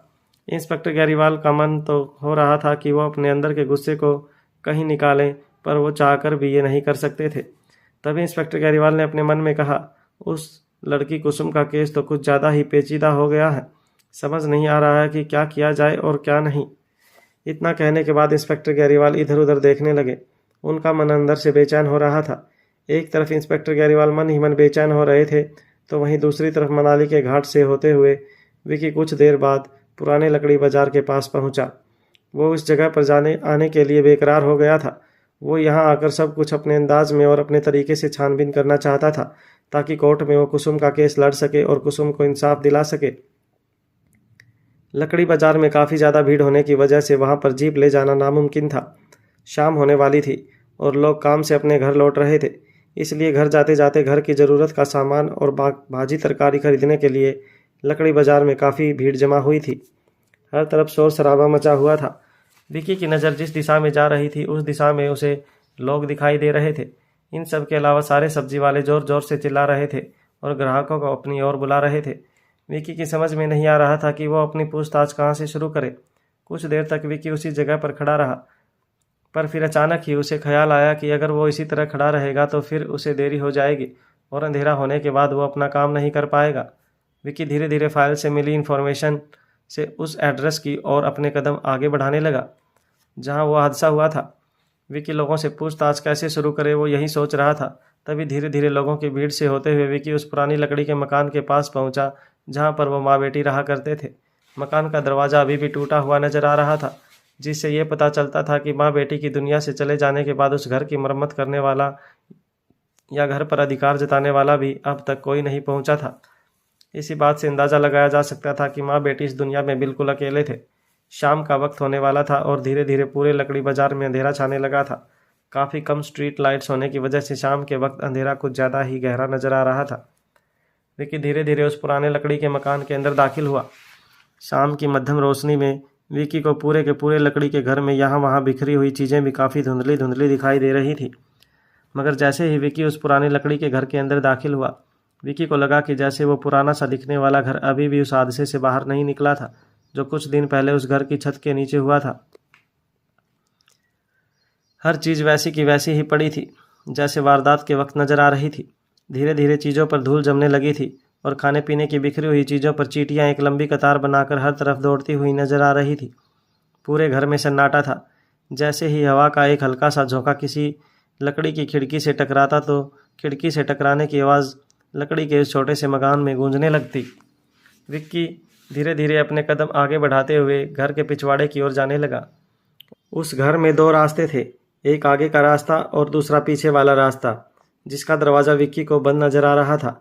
विक्की ने जैसे ही वो दरवाज़ा खोला, एक जोर का हवा का झोंका आया और विक्की के आगे बढ़ते हुए कदम रुक गए। विक्की ये देखकर हैरान हो गया कि अगर वो अपने कदम आगे बढ़ाता और उसका बैलेंस बिगड़ता तो वो नीचे सीधा गहरी खाई के अंदर भी गिर सकता था। पीछे वाले रास्ते से कुछ ही मीटर के फासले पर एक गहरी खाई नजर आ रही थी। विक्की खुद भी नहीं जानता था कि उसकी आंखें क्या तलाश रही थी। विक्की घर के अंदर सिर्फ इसलिए आया था क्योंकि अगर उस घर में कोई ऐसी बात हो, कोई ऐसा सुराग नजर आए जिससे कुसुम के साथ हुए दर्दनाक हादसे के बारे में पता लगाया जा सके, तो कोर्ट में केस रीओपन करने में विक्की को मदद मिलेगी। विक्की अपने कदम पीछे हटाकर वापस घर में चारों ओर देखने लगा। तभी विक्की की नज़र घर की छत की तरफ पड़ी। घर की छत पर विक्की की नज़र पड़ते ही वह चौंक गया। उसने देखा कि काफ़ी सारे पंछी एक कतार बनाकर घर की छत से घर के अंदर झांक रहे थे, जैसे कि वो विक्की से ये पूछने आए थे कि वो घर के अंदर क्या कर रहा था। ना तो कोई पंछी शोर मचा रहा था और ना ही किसी तरह की आवाज़ विक्की के कानों पर पड़ रही थी। विक्की को उस घर में कुछ बहुत अजीब लग रहा था। ये कैसे हो सकता था कि इतने सारे पंछी होने के बावजूद घर में बिल्कुल सन्नाटा छाया था। शाम होने वाली थी। विक्की जानता था कि शाम के वक्त अक्सर पंछी अपने अपने घरों की ओर लौट जाया करते थे, मगर उन परिंदों को देखकर ऐसा लग रहा था जैसे वो उस घर की रखवाली करने के लिए घर की छत पर तैनात थे। तभी अचानक विक्की को अनिका की वो बात याद आई जो अनिका ने विक्की से कैफेटेरिया में कही थी। अनिका को हादसे के बारे में कुछ तोतों और पंछी ने बताई थी। विक्की अपने सामने छत पर बैठे उन पंछियों को देखकर सोच में डूब गया कि कहीं ये पंछी वही तो नहीं थे जो अनिका तक मदद के लिए पहुंचे थे। विक्की को उस घर के अंदर कुछ बहुत अजीब महसूस हो रहा था। विक्की अब तक इतना तो जान चुका था कि इंस्पेक्टर गैरीवाल ने अपनी फाइलों में जो लिखा था वो किसी भी हालत में पूरा सच नहीं हो सकता था, मगर विक्की की समझ में नहीं आ रहा था कि वो पूरा सच जानने के लिए किस तरफ अपने कदम बढ़ाए, क्योंकि कोर्ट में अगर किसी बंद हुए केस को रीओपन करना हो तो बहुत ही तगड़े सबूत पेश करने होते थे, और विक्की के हाथ में फिलहाल कोई ऐसा सबूत नहीं था जिसके आधार पर वो कोर्ट में कुसुम के केस को रीओपन करवा सके। धीरे धीरे शाम ढलने लगी और पूरे लकड़ी के मकान में अंधेरा छा गया था। विक्की ने देखा कि छत के ऊपर बैठे पंछी अभी भी एक फौज बनाकर वहीं डटे हुए थे। ना तो कोई पंछी शोर मचा रहा था और ना ही किसी पंछी के चहकने की आवाज़ आ रही थी। पूरे घर की अच्छी तरह से तलाशी लेने के बाद विक्की को कहीं कोई सुराग नहीं नजर आया। हालांकि कमरे में पूरी तरह से चीज़ें बिखरी पड़ी थी, जिससे ये पता चलता था कि हादसे के वक्त कमरे में काफ़ी झड़प हुई थी, जिसकी वजह से कमरे में काफ़ी चीज़ें बिखरी हुई नजर आ रही थी। छोटे से कमरे में एक छोटी सी खटिया कोने में पड़ी थी जिस पर कुछ गद्दे रखे हुए थे, और उसी कमरे में रसोई की जगह भी नजर आ रही थी। मगर इस वक्त कमरे की जो हालत नजर आ रही थी उससे ये साबित नहीं किया जा सकता था कि कमरे में किसी लड़की का बलात्कार हुआ था। विक्की ने पूरे कमरे का वीडियो उतारा और फ्लैश लाइट ऑन करते हुए कमरे को हर एंगल से तस्वीर में उतार लिया। जब विक्की कमरे के हर कोने की तस्वीर ले रहा था तब अचानक उसे एहसास हुआ कि उसके पीछे आगे वाले टूटे हुए दरवाजे पर कोई खड़ा था। विक्की ने झटके से पीछे मुड़कर देखा तो वे देखकर हैरान हो गया कि एक 22-23 साल का लड़का घूर घूर कर विक्की को देख रहा था। जब उस लड़के ने देखा कि विक्की की नज़र उस पर पड़ी तो उस लड़के ने धीरे से अपने कदम विक्की की ओर आगे बढ़ाए और कहा, साहब कौन है आप? यहाँ पर क्या काम है आपको? बाहर से आ रही रोशनी में विक्की को उस लड़के का आकार ही नजर आ रहा था, मगर रोशनी उल्टी डायरेक्शन से आ रही थी, इसलिए विक्की को उस लड़के का चेहरा नजर नहीं आ रहा था। इससे पहले कि विक्की उस लड़के की बात का जवाब दे पाता, अचानक ही टूटे हुए दरवाजे से एक औरत दाखिल हुई और उस लड़के का हाथ पकड़ते हुए कहने लगी, यहाँ क्या कर रहा है? कितनी बार कहा है तुझे कि यहाँ पर मत आया कर। उस लड़के ने अपनी माँ की बात का जवाब देते हुए कहा, माँ देखो वो साहब यहाँ पर तस्वीरें ले रहे हैं। अपने बेटे की बात सुनकर माँ ने जवाब देते हुए कहा, तो हमें इससे क्या, जिसको जो करना है करे, हमारे इस घर के साथ और इस घर में रहने वाली के साथ कोई लेना देना नहीं है, चलो मेरे साथ। अपने लड़के को अपने साथ ले जाने से पहले उस औरत ने विक्की की ओर मुड़कर कहा, और साहब अगर आप भी यहाँ पर उसी काम से आए हैं तो बता देती हूँ आपको कि आप जिसे यहाँ पर ढूंढने आए हो वो लड़की मर चुकी है। मेहरबानी करके हमारे मोहल्ले में दोबारा मत आइएगा। ये कहते हुए वो औरत अपने बेटे को लेकर घर से बाहर निकलने लगी। विक्की भी तेजी से उस औरत के पीछे जाकर उस औरत से पूछने लगा, एक्सक्यूज़ मी, क्या आप यहाँ पर रहने वाली माँ बेटी को जानती थी? उस औरत ने इस बार बिना कोई जवाब दिए अपने बेटे का हाथ पकड़कर सीढ़ियाँ उतरना शुरू कर दिया। विक्की भी तेजी से सीढ़ियाँ उतरकर उस औरत के रास्ते के बीचों बीच आकर खड़ा हो गया। विक्की ने देखा कि उसके सामने खड़ी औरत लगभग 50 साल की उम्र की औरत थी और उसका बेटा जो कि 21-22 साल का लग रहा था वो काफ़ी घबराया हुआ था। उस औरत ने अपनी नज़रें चुराते हुए विकी से कहा, देखिए साहब, मैंने आपसे कह दिया ना कि आप जिस लड़की को ढूंढते हुए यहाँ पर आए हो वो लड़की इस दुनिया में नहीं रही। पता नहीं आजकल की लड़कियों को क्या हो गया है। दिखने में तो कितनी भोली भाली लगती थी। इतने सालों तक हमारे सामने रहने के बावजूद हमें पता भी नहीं चला कि हमारी नाक के नीचे वो इस तरह के काम किया करती थी। इससे पहले कि वो औरत भी विकी के बगल से रास्ता बनाकर अपने घर की ओर चली जाती, विकी ने फिर से उस औरत का रास्ता रोकते हुए कहा, देखिए madam, I am really very sorry, मगर मैं जानना चाहता हूँ कि आखिर वो माँ बेटी कौन थी, कैसी थी, क्या करती थी। इससे पहले कि विकी अपनी बात पूरी कर पाता, उस औरत ने विकी की आंखों में आंखें डालकर बड़े ही गुस्से से कहा, देखिए मैं अच्छी तरह से जानती हूँ साहब कि आप यहाँ पर किस इरादे से आए थे। अब तक अब तक तो ये बात पूरे मनाली में फैल चुकी है कि वो भोली भाली मासूम सी दिखने वाली बच्ची कोई बच्ची नहीं थी, मगर भोली सूरत के पीछे छिपी हुई एक डायन थी। इतने सालों तक माँ बेटी हमारी आंखों में धूल झोंकते रहे। जैसे ही उस औरत ने यह बात कही, उस औरत के बेटे ने अपना हाथ अपनी माँ के हाथ से झटकते हुए कहा, बस करो माँ, कुसुम ऐसी लड़की नहीं थी। मैंने कितनी बार कहा है तुमसे, कुसुम बहुत अच्छी लड़की थी। जैसे ही उस लड़के की माँ ने अपने बेटे के मुंह से ये बात सुनी, उस औरत ने अपने बेटे को जोर से तमाचा जड़ दिया और कहा, बस कर नालायक, मुझे तो तुम पर भी शर्म आती है। ऐसी लड़की के साथ तुम उठते बैठते थे। मुझे तो शर्म आती है ये सोचते हुए भी कि इस तरह की जलील लड़की अकेले में तुम्हारे साथ क्या क्या करती होगी। अपनी माँ के मुंह से ऐसी बात सुनकर वो लड़का अपने आप पर काबू नहीं रख पाया। अपनी माँ की ये बात सुनते ही उस लड़के ने अपनी आवाज़ ऊंची करते हुए कहा, बस करो माँ, बहुत हो चुका। मैं अच्छी तरह से जानता हूँ कि कुसुम के बारे में पुलिस ने जो भी रिपोर्ट लिखी है वो सारी की सारी झूठी हैं। मैं दावे के साथ कह सकता हूँ कि कुसुम के साथ कुछ बहुत गलत हुआ था, जिसे सब लोग मिलकर छुपाने की कोशिश कर रहे हैं। उस लड़के की ये बात सुनकर विकी हैरानी से उस लड़के को देखता रहा।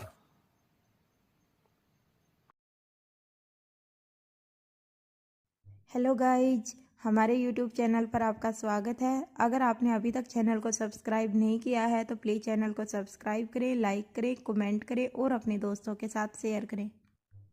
अपने बेटे को बेकाबू होता हुआ देखकर उस औरत ने फिर से अपने बेटे का हाथ पकड़ा और उसे अपने घर की ओर खींचकर ले जाने लगी। इस वक्त उस लड़के की माँ बहुत गुस्से में नजर आ रही थी। वो औरत विक्की से भी अब बात नहीं करना चाहती थी और ना ही अपने बेटे को वहाँ रुकने देना चाहती थी। इस कारण से वो अपने बेटे को खींचते हुए ले जाने लगी। उसका बेटा बेचैन था, वो कुछ कहना चाह रहा था पर अपनी माँ के कारण वो कुछ नहीं बोल पा रहा था। उसने जब देखा उसकी माँ उसे खींचते हुए ले जा रही थी तो वो लड़का बोला, माँ एक बार मुझे मेरी बात तो कहने का मौका दो, मैं सच कह रहा हूँ।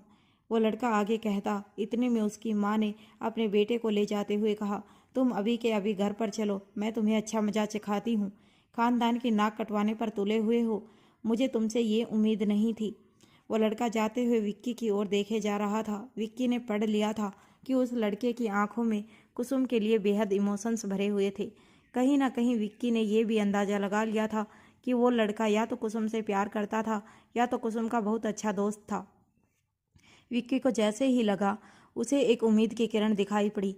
विक्की को अब पता चल चुका था कि एक वही लड़का था जो विक्की को कुसुम के बारे में काफ़ी चीज़ें बता सकता था। विक्की ने तुरंत तेजी से अपने कदम आगे बढ़ाते हुए उस औरत को आवाज़ लगाते हुए कहा, देखिए बहन जी, ज़रा 1 मिनट मेरी बात सुन लीजिए। मैं आपके बेटे से बस 5 मिनट बात करना चाहता हूँ। जैसे ही विक्की ने ये बात कही, उस औरत ने अपने बेटे को घसीटते हुए विक्की की बात का जवाब देते हुए कहा, देखिए साहब, मेरे बेटे के पास आपको बताने के लिए कुछ नहीं है। मेहरबानी करके हमारा पीछा करना बंद कर दीजिए। हम बेहद गरीब लोग हैं, ऐसे मामलों में पड़ना नहीं चाहते। इतना कहने के बाद वो औरत विक्की की ओर मुड़ी और फिर हाथ जोड़ते हुए उसे कहने लगी, अब आप मेहरबानी करके यहाँ से चले जाइए। हम जैसे हैं ठीक है, हमें हमारे हाल पर छोड़ दीजिए। ना तो हमें किसी को कुछ कहना है और ना ही किसी भी मामले में पड़ना है। हमें अपनी ज़िंदगी जीने दीजिए। ये कहते हुए वो औरत अपने बेटे को घसीटते हुए एक पुराना 2 मंजिला मकान की ओर ले जाने लगी। उस मकान के पास पहुंचने के बाद वो औरत सीढ़ियाँ चढ़ते हुए अपने बेटे को अपने साथ ले गई। विक्की बड़े ही ध्यान से उस लड़के की बॉडी लैंग्वेज पढ़ने की कोशिश कर रहा था।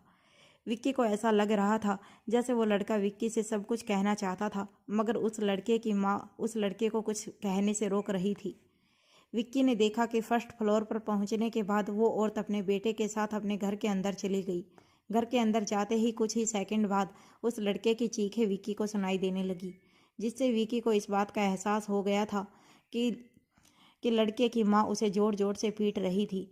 उस लड़के की चीखने की आवाज़ सुन विक्की को कहीं ना कहीं बुरा लग रहा था। विक्की को अंदर से यही लग रहा था कि ये सब कुछ उसके कारण ही हो रहा था। अगर उसने उस लड़के को कुछ नहीं पूछा होता तो ये सब कुछ ना होता। विक्की उस लड़के की मदद करना तो चाहता था, पर वो समझ नहीं पा रहा था कि वो किस तरह से उस लड़के की मदद करे। और तो और अब विक्की ये भी जान गया था कि वही लड़का था जो कुसुम के केस में उसकी थोड़ी बहुत मदद कर सकता था। इस वक्त विक्की अपनी जगह पर खड़ा होकर यही सोच रहा था कि आखिर ये होगा कैसे। वहीं वो औरत अपने घर के अंदर अपने बेटे को पीटे जा रही थी। वो लड़का अब तक चीख चिल्ला रहा था।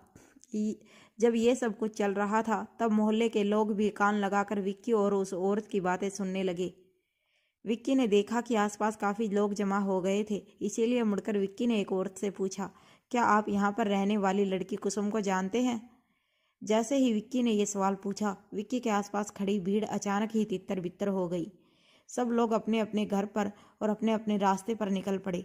कोई भी विक्की की बात ना तो सुनना चाहता था और ना ही विक्की के सवाल का कोई जवाब देना चाहता था। विक्की के समझ में नहीं आ रहा था कि आखिर लोग कुसुम के बारे में खुलकर बात क्यों नहीं कर रहे थे। कन्फ्यूज होकर विक्की काफ़ी देर तक लकड़ी बाजार के पीछे वाले मोहल्ले में यहाँ वहाँ घूमता रहा। उस जगह पर काफ़ी कम स्ट्रीट लाइट्स थी, जिसकी वजह से विक्की ठीक तरह से मोहल्ले का मुआयना भी नहीं कर पा रहा था। इस वक्त विक्की को बिल्कुल समझ में नहीं आ रहा था कि वो इस केस में आगे बढ़े तो बढ़े कैसे। एक शख्स भी कुसुम के बारे में बात नहीं करना चाहता था। विक्की को एक लड़का मिला था जो कुसुम के बारे में उसे बताना तो चाहता था, लेकिन उसे भी उसकी माँ अपने साथ ले गई थी। कुसुम के घर के आसपास कहीं कोई सीसीटीवी कैमरा लगा था या नहीं, ये जानने के लिए विक्की चारों ओर बड़े ही ध्यान से देखने लगा, मगर आसपास पुराने लकड़ी के मकानों के अलावा और कुछ दिखाई नहीं दे रहा था। ना तो उस जगह पर किसी तरह की कोई ऑफिस नज़र आ रही थी, ना ही कोई ऐसा दुकान जिसमें सीसीटीवी कैमरा लगा हो। बड़े ही ध्यान से पूरे मोहल्ले को देखने के बाद विक्की के चेहरे पर काफ़ी निराशा दिखाई देने लगी है। उसे अब समझ में नहीं आ रहा था कि वो अब आगे कैसे बढ़े इस केस में। आसपास कहीं भी कोई सीसीटीवी कैमरा नज़र नहीं आ रहा था जिसके जरिए वो इस बात का पता लगा सके कि आखिर उस रात कुसुम के घर पर कौन आया था और उस रात कुसुम के घर से कौन निकला था। कुछ ही देर में लकड़ी बाजार के पीछे वाले मोहल्ले में धीरे धीरे सन्नाटा फैल गया। लोगों की आवाज़ें भी धीरे धीरे पूरी तरह से बंद हो गई, मगर विक्की कुसुम के घर की सीढ़ियों पर इसी उम्मीद से बैठा रहा कि कहीं उसे कोई सुराग दिख जाए या कोई ऐसा शख्स मिल जाए जो उसे कुसुम के बारे में बता सके। कुछ देर बाद अचानक विक्की के दिमाग में जैसे कोई बात याद आई और विक्की ने मुड़कर घर की छत की ओर देखा। विक्की ये देखकर हैरान हो गया कि सारे के सारे पंछी अभी भी छत पर बैठे थे। विक्की को ऐसा लग रहा था जैसे वो सारे के सारे पंछी विक्की की ओर बड़ी उम्मीद लगाकर देख रहे थे। विक्की ने जब घड़ी में वक्त देखा तब उसे एहसास हुआ कि रात के तकरीबन 9 बजने वाले थे और रात के इस समय पर अक्सर सारे पक्षी सो जाया करते थे। मगर विक्की को इस बात से हैरानी हो रही थी कि कुसुम के घर की छत पर बैठे सारे के सारे पंछी खुली आंखों से विक्की की ओर देख रहे थे, जैसे कि मानो वो मन ही मन विक्की को कह रहे हों कि सुराग आसपास ही था। एक तरफ लकड़ी बाजार में ये सब कुछ चल रहा था तो वहीं दूसरी तरफ वहाँ रोहित की कार घाट के रास्ते से होती हुई एक ऊंची पहाड़ी पर जा पहुंची। रिया पूरे दिन भर से ही काफ़ी एक्साइटेड थी। रिया ये बात सोच सोचकर इतनी ज़्यादा एक्साइटेड हो रही थी कि उसकी लाइफ से एक पूरा दिन उसके दिमाग से और उसकी मेमोरी से इरेज हो गया था। रोहित की कार के सन रूफ से बाहर निकली रिया अपने दोनों हाथ हवा में लहराकर मनाली की रात की ठंड में मज़े लेने लगी। फिर कुछ ही देर में रिया के दांत कटकटाने लगे। ठंड इतनी ज़्यादा बढ़ गई कि रिया सीधे कार के अंदर आ गई। रिया के गालों पर पूरी तरह से लालक आ गई थी। रोहित अपने पूरे परिवार को एक सरप्राइज लोकेशन पर ले जा रहा था जिसके बारे में ना तो बच्चे कुछ जानते थे और ना ही अनीका। बच्चे ये देखकर हैरान थे कि रोहित उन्हें रात के अंधेरे में किसी ऊंची घाटी की ओर ले जा रहा था। कुछ देर बाद रोहित ने अचानक अपनी कार को ब्रेक मारी और पीछे मुड़कर बैक सीट पर बैठे बच्चों को कहा, हम अपने डेस्टिनेशन में पहुंच गए हैं। बच्चे ये देखकर हैरान थे कि आसपास कहीं कुछ नज़र नहीं आ रहा था। हर तरफ सिर्फ अंधेरा ही अंधेरा था। रोहित की कार की हेडलाइट से निकलने वाली रोशनी में आगे बच्चों को एक डेड एंड नज़र आ रहा था, मगर आसपास पूरी तरह से अंधेरा होने की वजह से कहीं कुछ नज़र नहीं आ रहा था। बच्चों की समझ में नहीं आ रहा था कि आखिर आज रोहित को हो क्या गया था। रोहित इतनी खतरनाक और अंधेरी जगह पर बच्चों को क्यों लेकर आया था, ये बात उनके समझ में नहीं आ रही थी। बच्चों ने देखा कि रोहित की कार के पीछे चल रही उसकी सिक्योरिटी की जीप भी लगभग 10 मिनट पहले एक जगह पर रुक गई थी। उसके बाद रोहित अपने परिवार के साथ अकेला ही इस जगह तक पहुंचा था। रोहित ने कार से बाहर उतरते हुए अनिका और बच्चों को इशारा किया कि वे भी कार से बाहर उतरें। अनिका के साथ साथ बच्चे भी काफ़ी ज़्यादा हैरान थे। जब वो लोग कार से बाहर निकले तो उन्होंने देखा कि आसपास घनी झाड़ियां नजर आ रही थी। रोहित ने रिया का हाथ पकड़ा और अलेक्जेंडर, आर्यन और अनिका की ओर देखकर कहा, चलो अब मेरे पीछे। रोहित धीरे धीरे अपने कदम एक बेहद पतले से रास्ते से ऊपर एक छोटी सी पहाड़ी की ओर आगे बढ़ने लगा। बच्चे भी संभल संभल कर अपने पांव रखकर आगे बढ़ रहे थे। रोहित अक्सर अपनी फैमिली को 5 स्टार या 7 स्टार होटल्स में डिनर पर ले जाया करता था, मगर बच्चों की ओर अनिका की समझ में नहीं आ रहा था कि आखिर इस घने जंगल में रोहित उन्हें क्या सरप्राइज देना चाहता था। बच्चों को काफ़ी भूख भी लग रही थी। खासकर रिया को समझ में नहीं आ रहा था कि आखिर इस घने जंगल में रोहित उन्हें क्या डिनर खिलाने लाया है। तभी रिया ने बेहद प्यारी सी आवाज़ में रोहित से पूछा, डैड, क्या आज हमें डिनर में आप पेड़ पौधों की पत्तियां खिलाने वाले हैं? अपनी प्यारी सी प्रिंसेस की बात सुनकर रोहित के चेहरे पर मुस्कान आ गई और रोहित रिया का हाथ पकड़कर ऊपर की ओर चढ़ाई करने लगा। अनिका ने अलेक्जेंडर और आर्यन का हाथ पकड़ रखा था। वो भी संभल संभल कर पांव रख रही थी।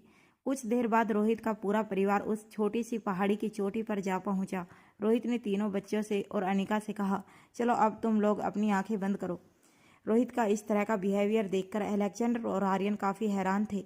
वो दोनों जानते थे कि रोहित कभी इस तरह का बर्ताव नहीं करता था, मगर मनाली आने के बाद परिवार के साथ एक के बाद एक जो हादसे हो रहे थे उससे सभी के मोरल काफ़ी टूट चुके थे और रोहित अपने परिवार को फिर से मुस्कान देना चाहता था। रोहित की बात सुनने के बाद रिया ने रोहित से कहा, डैड, यहाँ पर आंखें बंद करने की कोई ज़रूरत नहीं है, क्योंकि यहाँ पर हर तरफ सिर्फ अंधेरा ही अंधेरा है। वैसे भी हमें कुछ दिखाई नहीं दे रहा है। मेरी तो समझ में नहीं आ रहा है डैड कि यहाँ पर आप हमें क्या सरप्राइज देने वाले हैं।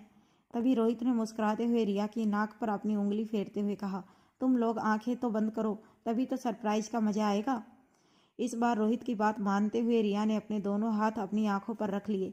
रिया को आंखें बंद करता हुआ देखकर अलेक्जेंडर और आर्यन ने भी अपनी आंखें बंद कर दी। आखिरकार रोहित ने जब अनिका की ओर देखा तो अनिका भी समझ गई कि रोहित चाहता था कि वो भी अपनी आंखें बंद करे। जैसे ही अनिका ने आंखें बंद की, रोहित ने कहा, वेरी गुड, अब जब तक मैं ना कहूँ कोई आंखें नहीं खोलेगा, ओके? बच्चों ने हाँ में अपना सिर हिला दिया। कुछ देर तक आसपास बिल्कुल खामोशी छाई रही। तभी रिया ने डरी हुई और घबराती हुई आवाज़ में अपनी आंखों पर हाथ रखकर कहा, डैड, आप यहाँ हो भी या चले गए? कहीं आपका सरप्राइज ये तो नहीं कि हम जब आंखें खोले तब आप आसपास कहीं नजर ना आए और हमें शेर चीता का सामना करना पड़े?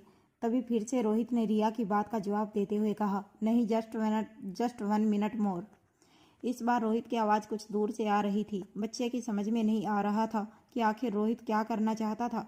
तभी दूर से रोहित की आवाज़ फिर से सभी के कानों पर पड़ी, 1 2 3 ओपन योर आइज। रोहित की आवाज़ सुनते ही अनिका और तीनों बच्चों ने धीरे से जब अपनी आंखें खोली तो अपने सामने का नज़ारा देखकर उनकी आंखें फटी की फटी रह गई। रोहित के कहने पर तीनों बच्चों ने धीरे धीरे अपनी आंखों को खोलना शुरू कर दिया।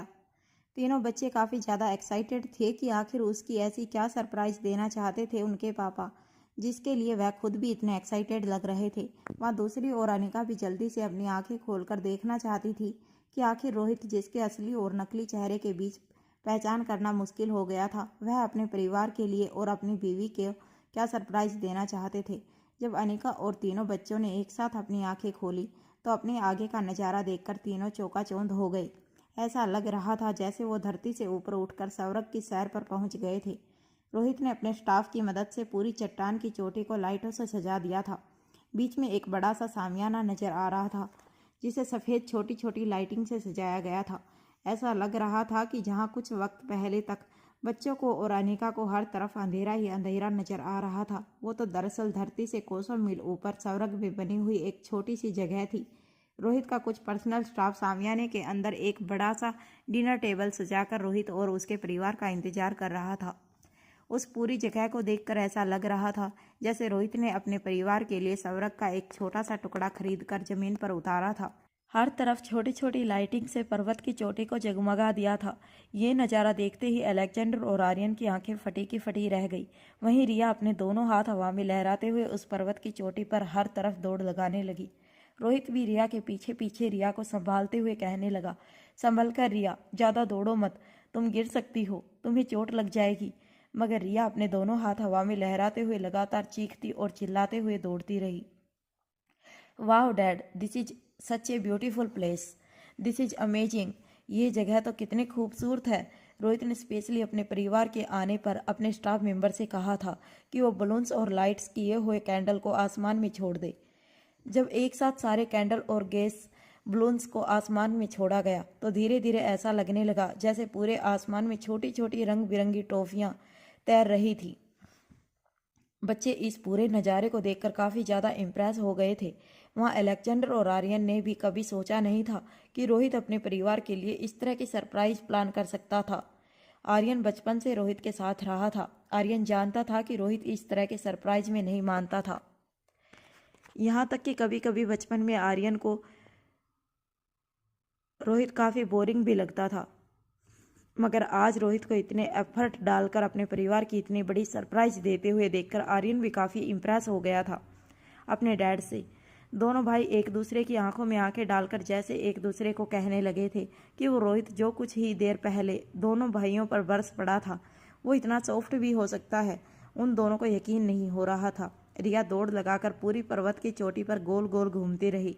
फिर जब रिया की सांसें फूलने लगी तो अनिका के पास जाकर रिया अनिका की कमर से लिपट गई और कहने लगी, वाह मम्मा, देखो पापा ने कितनी अच्छी सरप्राइज प्लान की थी हमारे लिए। आसपास का वातावरण बिल्कुल जादुई था। बच्चों के साथ साथ अनिका भी सारे नज़ारे देखकर चौंक गई थी। अनिका की समझ में नहीं आ रहा था कि दुनिया में कोई ऐसी भी नज़ारा हो सकता था।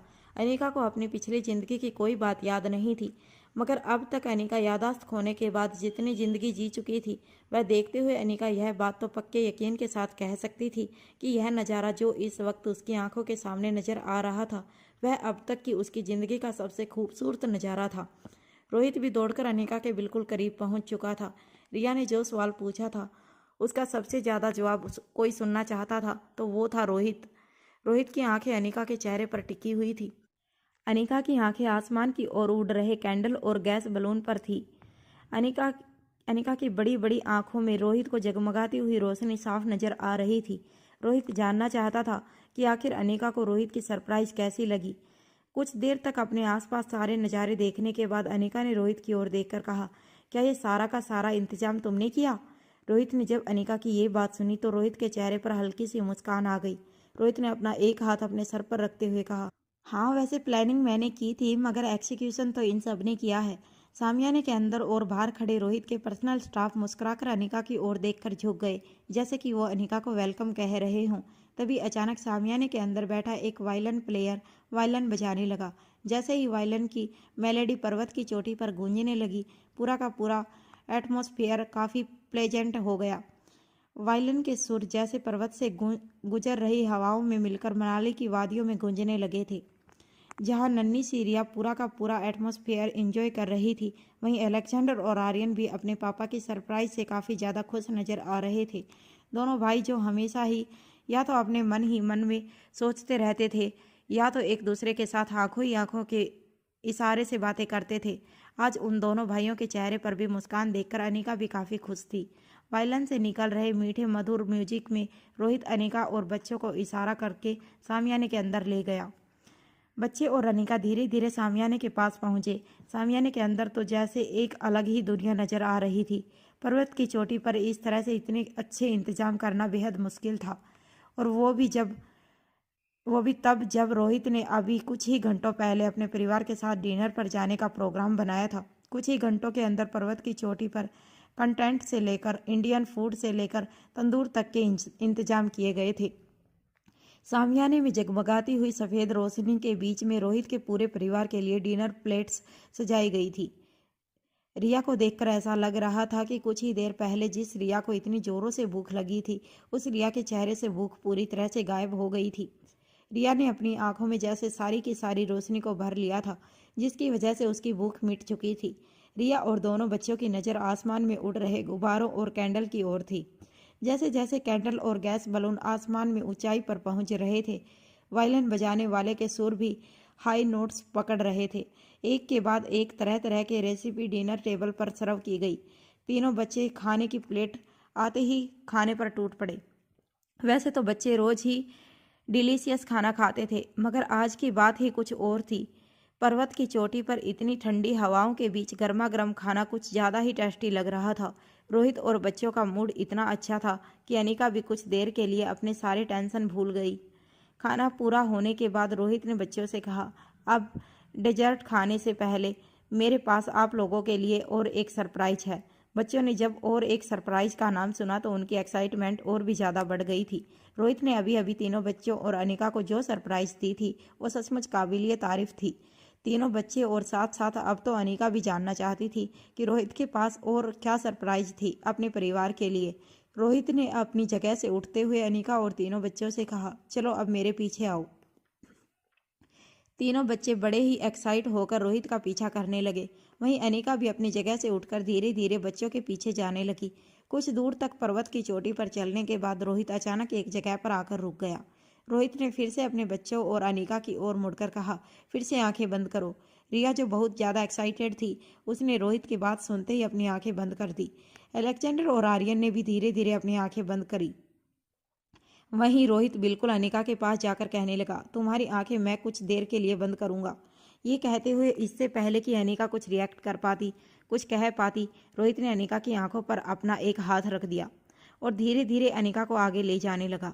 कुछ कदम चलने के बाद अनिका ने रोहित से कहा, कहाँ ले जा रहे हो मुझे? रोहित ने अनिका के बिल्कुल कानों के पास आकर कहा, भरोसा रखो मुझ पर। जैसे ही रोहित की सांसें अनिका के गालों से टकराई, अनिका के पूरे शरीर में जैसे बिजली से दौड़ गई थी। फिर कुछ कदम चलने के बाद रोहित ने अनिका के बढ़ते हुए कदमों को रोक लिया और फिर अनिका के बिल्कुल पास आकर कहा, अब मैं धीरे से तुम्हारी आंखों से अपना हाथ हटाऊंगा, तुम धीरे धीरे अपनी आंखें खोलना। अनिका को ये कहने के बाद रोहित ने ठीक बगल में खड़े बच्चों से कहा, अब धीरे धीरे अपनी आंखें खोलो। रोहित ने अनिका की आंखों से अपना हाथ हटा लिया। बच्चों और अनिका ने जब धीरे से अपनी आंखें खोली तो उन्होंने देखा कि पर्वत की ऊंचाई से पूरा मनाली शहर रोशनी से जगमगाता हुआ दिख रहा था। एक तरफ छोटी बड़ी इमारतें जिनमें आधी जली हुई और आधी बुझी हुई रोशनी दिख रही थी, तो एक तरफ गांव के गांव जिनमें ज़्यादातर घरों की लाइट्स ऑन थी और साथ साथ स्ट्रीट लाइट्स को देखकर ऐसा लग रहा था जैसे किसी रानी ने हीरो का हार पहन रखा था। पूरा का पूरा मनाली शहर जो पहाड़ की चोटियों के बीचों बीच बना था, उसे बच्चों ने दिन में तो कई बार जी भरकर देखा था, मगर वह वो नहीं जानते थे कि दिन के उजाले में जहाँ चारों तरफ हरियाली और बर्फ से ढकी हुई पहाड़ियाँ दिखाई देती थी, वहाँ मनाली शहर रात के अंधेरे में भी इतनी खूबसूरत नजर आता था। बच्चे और अनिका जो दृश्य देख रहे थे वो देखकर उनके रोंगटे खड़े हो गए। हल्की हल्की ठंडी हवा जब उनके शरीर से टकराती और मनाली शहर का नज़ारा उनकी आंखों के सामने तैरता तो उन्हें लग रहा था जैसे रोहित ने आज सचमुच अपने परिवार के लिए आसमान से तारे उतारकर जमीन पर रख दिए थे। तब अनिका और बच्चों के ठीक बगल में खड़े रोहित ने अपने परिवार से कहा, अभी सरप्राइज पूरी नहीं हुई है। ये कहने के बाद रोहित ने अपनी जेब से फ़ोन निकाला और एक मैसेज टाइप करते हुए किसी को मैसेज भेज दिया। अचानक ही कुछ सेकंड बाद पूरे मनाली शहर में जगमगाती हुई रोशनियां एक साथ अंधेरे में बदल गई। अंधेरा इतना ज़्यादा था कि बच्चों और अनिका को कहीं कुछ नज़र नहीं आ रहा था। अचानक ही पूरे शहर की बिजली एक साथ चली गई थी, मगर इससे पहले कि कोई रोहित को कुछ पूछ पाता या समझा पाता, सबकी आंखों के सामने एक के बाद एक लाइटों से बने हुए नाम नजर आने लगे। कहीं रिया लिखा हुआ नजर आता तो कहीं अलेक्जेंडर, कहीं आर्यन लिखा नजर आता तो फिर अचानक एक होठ से बनता हुआ नजर आया और उसके नीचे रोहित लव्स अनिका लिखा हुआ नजर आया। ये नज़ारा देखकर बच्चे और अनिका हैरान रह गए। फिर अचानक ही पूरे मनाली शहर की लाइट फिर से लौट गई। बच्चों ने और अनिका ने अभी अभी अपनी आंखों से जो नज़ारा देखा था वो नज़ारा देखकर उनकी सांसें कुछ सेकंड के लिए थम गई।